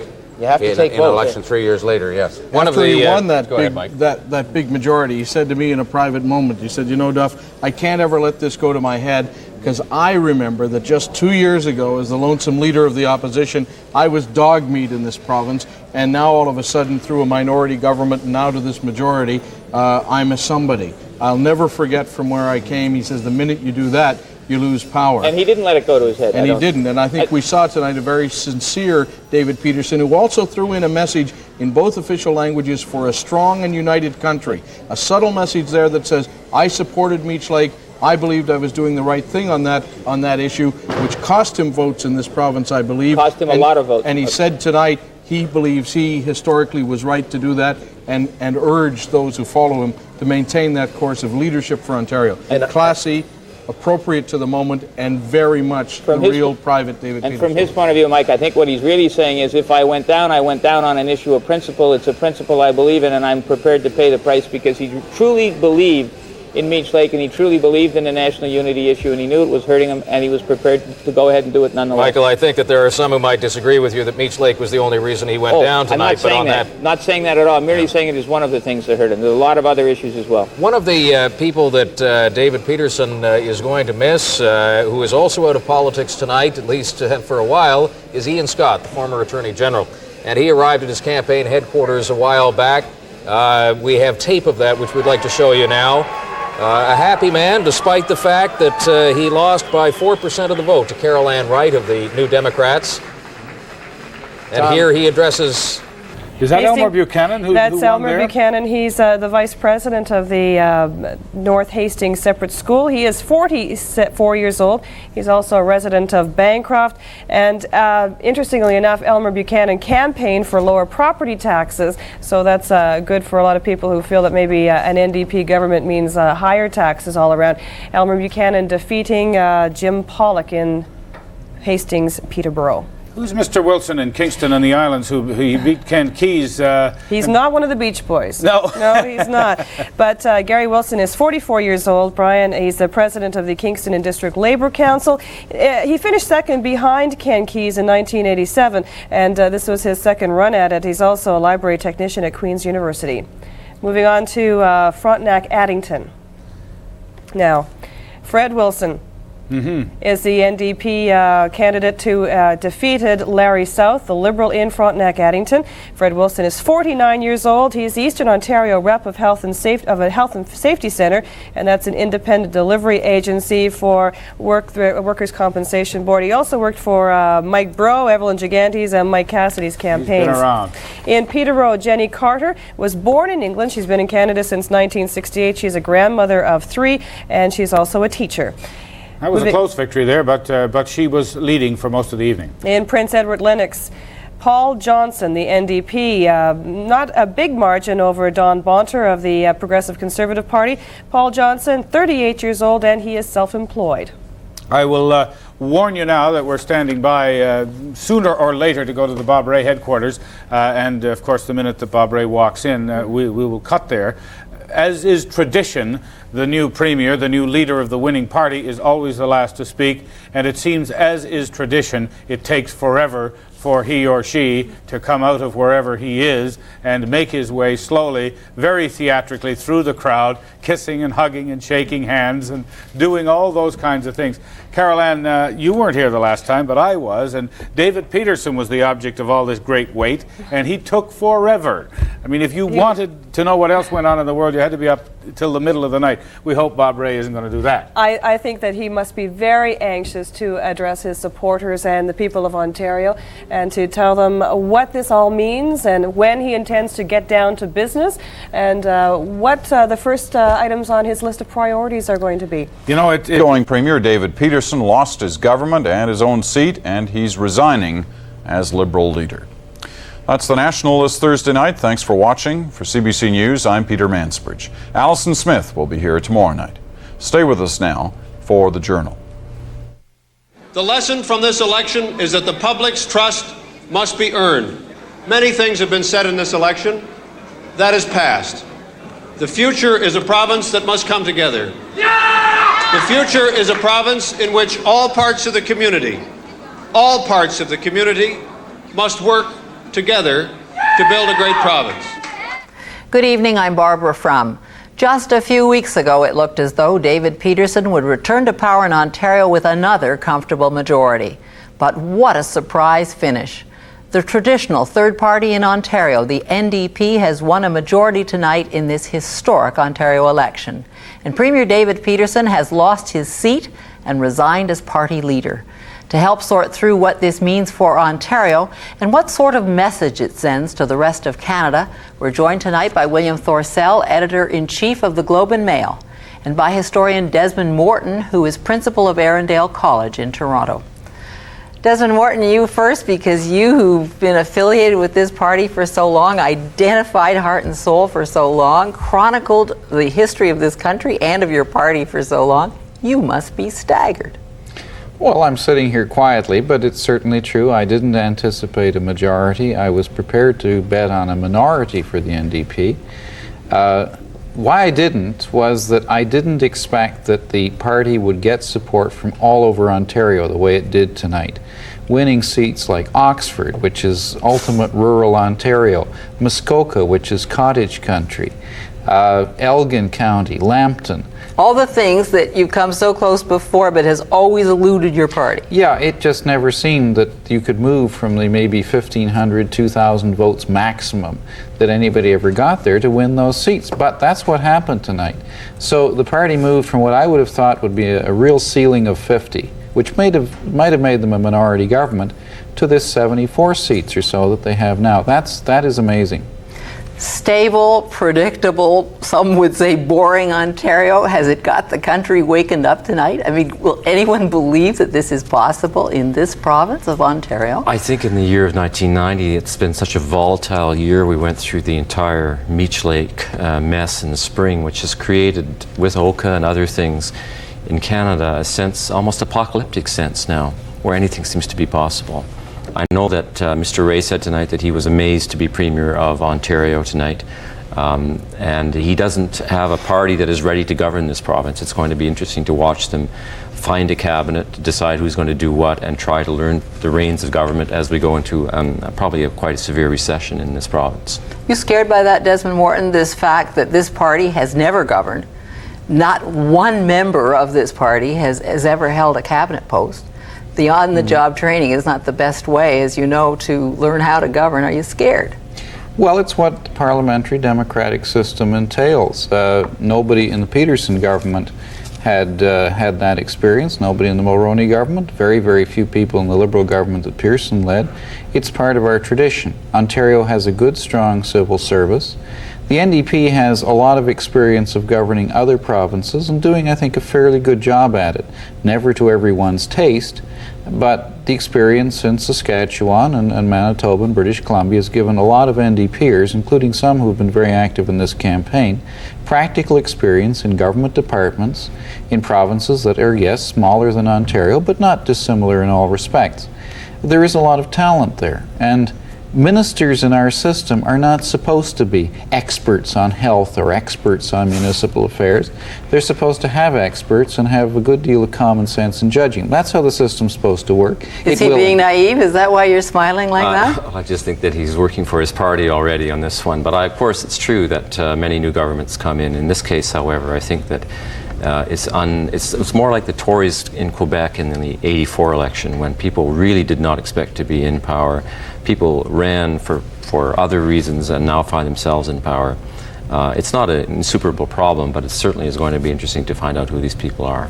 You implied, William Thorsell, in something you said a moment ago, that they don't have a total agenda, that they may not even be ready to go in and decide what they want to do first, second, third. They may have to pause a while. We do know they want to do some things, though, and you have editorialized about them, and you're worried. Why? Yes, I think so. I think, first of all, given the fact that we are heading into a recession, which is already reducing confidence in the business community, the fact that Mr. Ray's economic platform foresees much higher minimum wage, higher corporate taxation, considerably more regulation of the business sector, I think will contribute to even more unease. I think he will be very careful, however, as he was tonight, to try to assuage those fears, and he has to be, because there's a lot at stake here. Are you concerned that he inherits a recession that's already on in Canada? He's promised deficit spending. He's promised some pretty radical moves on the corporate community, for example. I know tonight he says he wants to be premier of everybody. Sure. He's got some problems. How does he keep everybody happy? Well, he isn't going to keep everybody happy. He has to keep about 43% of the people happy, and that's what he's going to set out to do, whatever else he says. And I think that's possible. Are you implying that he will keep a left-wing agenda in order to keep that 40-some% happy? I think what I heard him say tonight is that if he doesn't keep his commitments, or as many as he can possibly keep, he's going to lose the confidence of the Ontario people too. Remember that when David Peterson, thanks I think, and to be fair, to an NDP guided accord from 1985 to 1987 gave this province active progressive government, he was rewarded with a huge majority. Since 87, I think it's fair to say that's not the image that David Peterson's government gave Ontario. And tonight is the consequence of that. His government was seen to be in the hands, fairly or unfairly, probably unfairly to a degree, of big business, of developers, of the insurance industry. And that's what people have voted on tonight. All right, let me ask William Thorcell about some of the commitments he's made specifically, that he would act as though the free trade agreement didn't exist, and if he wants to intervene in the economy, he's going to do it. And let's see the consequences. Well, he's going to go after corporate tax, he's going to go after pay equity, he's going to double the minimum wage in the province of Ontario. He's not going to be able to be as activist in this context as he thought he was going to be when he didn't think he was going to win. There is just simply too much at stake, and I think that once he gets into power that there will be limits to this kind of behavior. This is a very important test for the NDP nationally, because this is the big banana. They have a control now for 4 or 5 years of the dominant province and the dominant economy of Canada. And this will be historically important to test public confidence at the national level and in other areas of the country. Other provinces in British Columbia, in some of these other cases, the NDP has damaged itself when it has come in and things have fallen apart. So there's a lot on Mr. Ray's shoulders for his own movement here, as well as for the public interest of Ontario. But first of all, Bill, he has 4 years. Secondly, he's made it clear, for example, in the campaign, that he would bring in the minimum wage increases by stages. Thirdly, the corporate tax, he wants to go ultimately to what minimum wage? $7, which is, after all, still very close to the poverty line, and will be a lot closer to the poverty line. What if I could ask you to respond to something William Thorcell said, that he made promises when he didn't expect to win? Is that a fair charge? It's an easy charge to make. I don't know that it's true. I think the NDP, and those promises are promises that the NDP has developed. They weren't thought up the night before or on the bus as he was going to Woodstock. They were policies that the NDP's research department and the NDP's federal or provincial conventions think are realistic. And they're backed by people who may not have all the business experience in the world, but who have thought them out in advance. They're not something that was sprung from his head, as were, for example, Mr. Peterson's promise on tax cuts. The federal government, the Tories, brought in a minimum tax, remember? It hasn't been an issue. It hasn't hurt anybody, but it's there as a symbolic reminder that everybody pays taxes. I guess people have found ways out of it. But there are ways of doing these things. Are you saying, William Thorcell, that you think he will move politics in the province of Ontario to the left? Or are you saying that the hard reality of recession plus all the interest groups are going to I think he will move it to the left. He must move it to the left somewhat. He's elected as the premier of a new democratic government. I'm saying, however, that given the surprise of this victory, and given the conditions of the economy, and given what is at stake for the reputation of a new Democratic Party government, knowing him a little bit, I think he's going to be quite cautious and probably will be quite responsible. I think there are real limits, and there will be a process of encountering those limits fairly quickly when he becomes premier. He's certainly going to be caught between forces. I mean, there will be a left in his own party which will make itself very audible, and which the media will pick up on with great glee, because they'll be photogenic, they will be articulate, they will be quite irresponsible and very entertaining. And that will be one of the forces. And there's a non-NDP left too, or reformist movement. The environmental movement will feel even more greedy for satisfaction from the NDP than they did from the Liberals or from the Tories, from whom they expect very little. Can I ask you to broaden this to politics in Canada as a whole? If Ontario moves to the left, stayed, stable, Not rich, mighty Ontario, does the whole country move to the left now? Well, it certainly will have quite a blow tomorrow morning when they think about it. I think all politicians are going to be very cautious about calling elections without having very carefully justified reasons for doing so and clear campaigns. Joey Smallwood's advice was ignored. Joey told everybody, I remember telling me, never call an election without a real issue.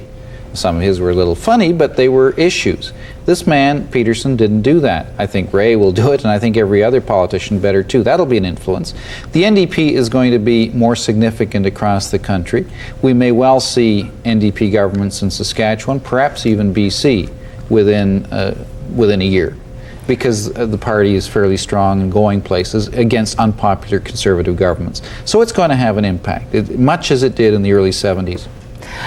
William Thorsell, Bob Rae said tonight that politicians must earn the public trust. The problem is keeping that public trust, isn't it? And the cynicism that we have seen in the province of Ontario exhibited tonight, could it yet unhorse even Bob Rae? Well, it could, but I think that there were some special circumstances. I do think that the entire Meech Lake experience, all of the premiers and the Prime Minister for a week together in that early June, locked up, the elitism that suggested, the effort, the rolling of the dice, the deal making, I think tainted them all. There was great cynicism in the public about politics, and Mr. Peterson came forward with a very cynical act in calling an election. The people of Ontario really looked at the choices there, and since the New Democratic Party had been a partner of this Liberal government for 2 years between 85 and 87, they knew that they weren't radical crazies. But I guess what I was thinking is that there's been manifested a lack of confidence on the public's part in the political process itself. It's almost as though they want to move into a stage of referendum politics. From now on, I'll decide as an individual voter every issue that comes forward. What does this do to anybody's ability to govern today? Well, it creates big problems. Two things have happened. One is that traditional party allegiances are shot. A very small minority of Canadians are now loyal Liberals, loyal PCs, or loyal NDPers. That means that the rest of them are all floating around looking for whatever is marketable. Secondly, more and more politics have moved into pressure groups. People are doing their politics in little groups that have very specific, often very selfish interests. They don't give a damn about the whole. They want theirs. And I hope in the 90s we can outgrow that, because it's fatal to real democratic politics, but it's the way democracy is now being played. And that means everybody has non-negotiable, non-compromisable demands. We've seen that today. We saw it in Meech. We're seeing it in the Reform Party in the West, which is a very grassroots kind of thing where you want direct democracy, accountability. All right, but he said that Bob Rae is going to represent 40%. He's got a broker in a pluralistic society. That's a lot of people, Barbara. That's a lot of people. But the interesting vote looking today in Ontario is probably the 5% or so who went for the splinter parties. Most of them, I think, for CORE, the Confederation of Regions, which united the anti-French vote. Probably was damaging mainly to the Tories. All right, let me ask very quickly, William Thorsell. That's one issue we didn't touch. Is he going to make Ontario a officially bilingual province? Is he going to touch that one? I don't think he'll do it. I don't think he'll do it. There are too many other cultural linguistic groups in Ontario now, I think, to get a return on that. I thank you both. It's going to be interesting times to watch. We will come back with leading pollster Alan Gregg on the political attitudes that contributed to tonight's surprising election results. Please stay with us.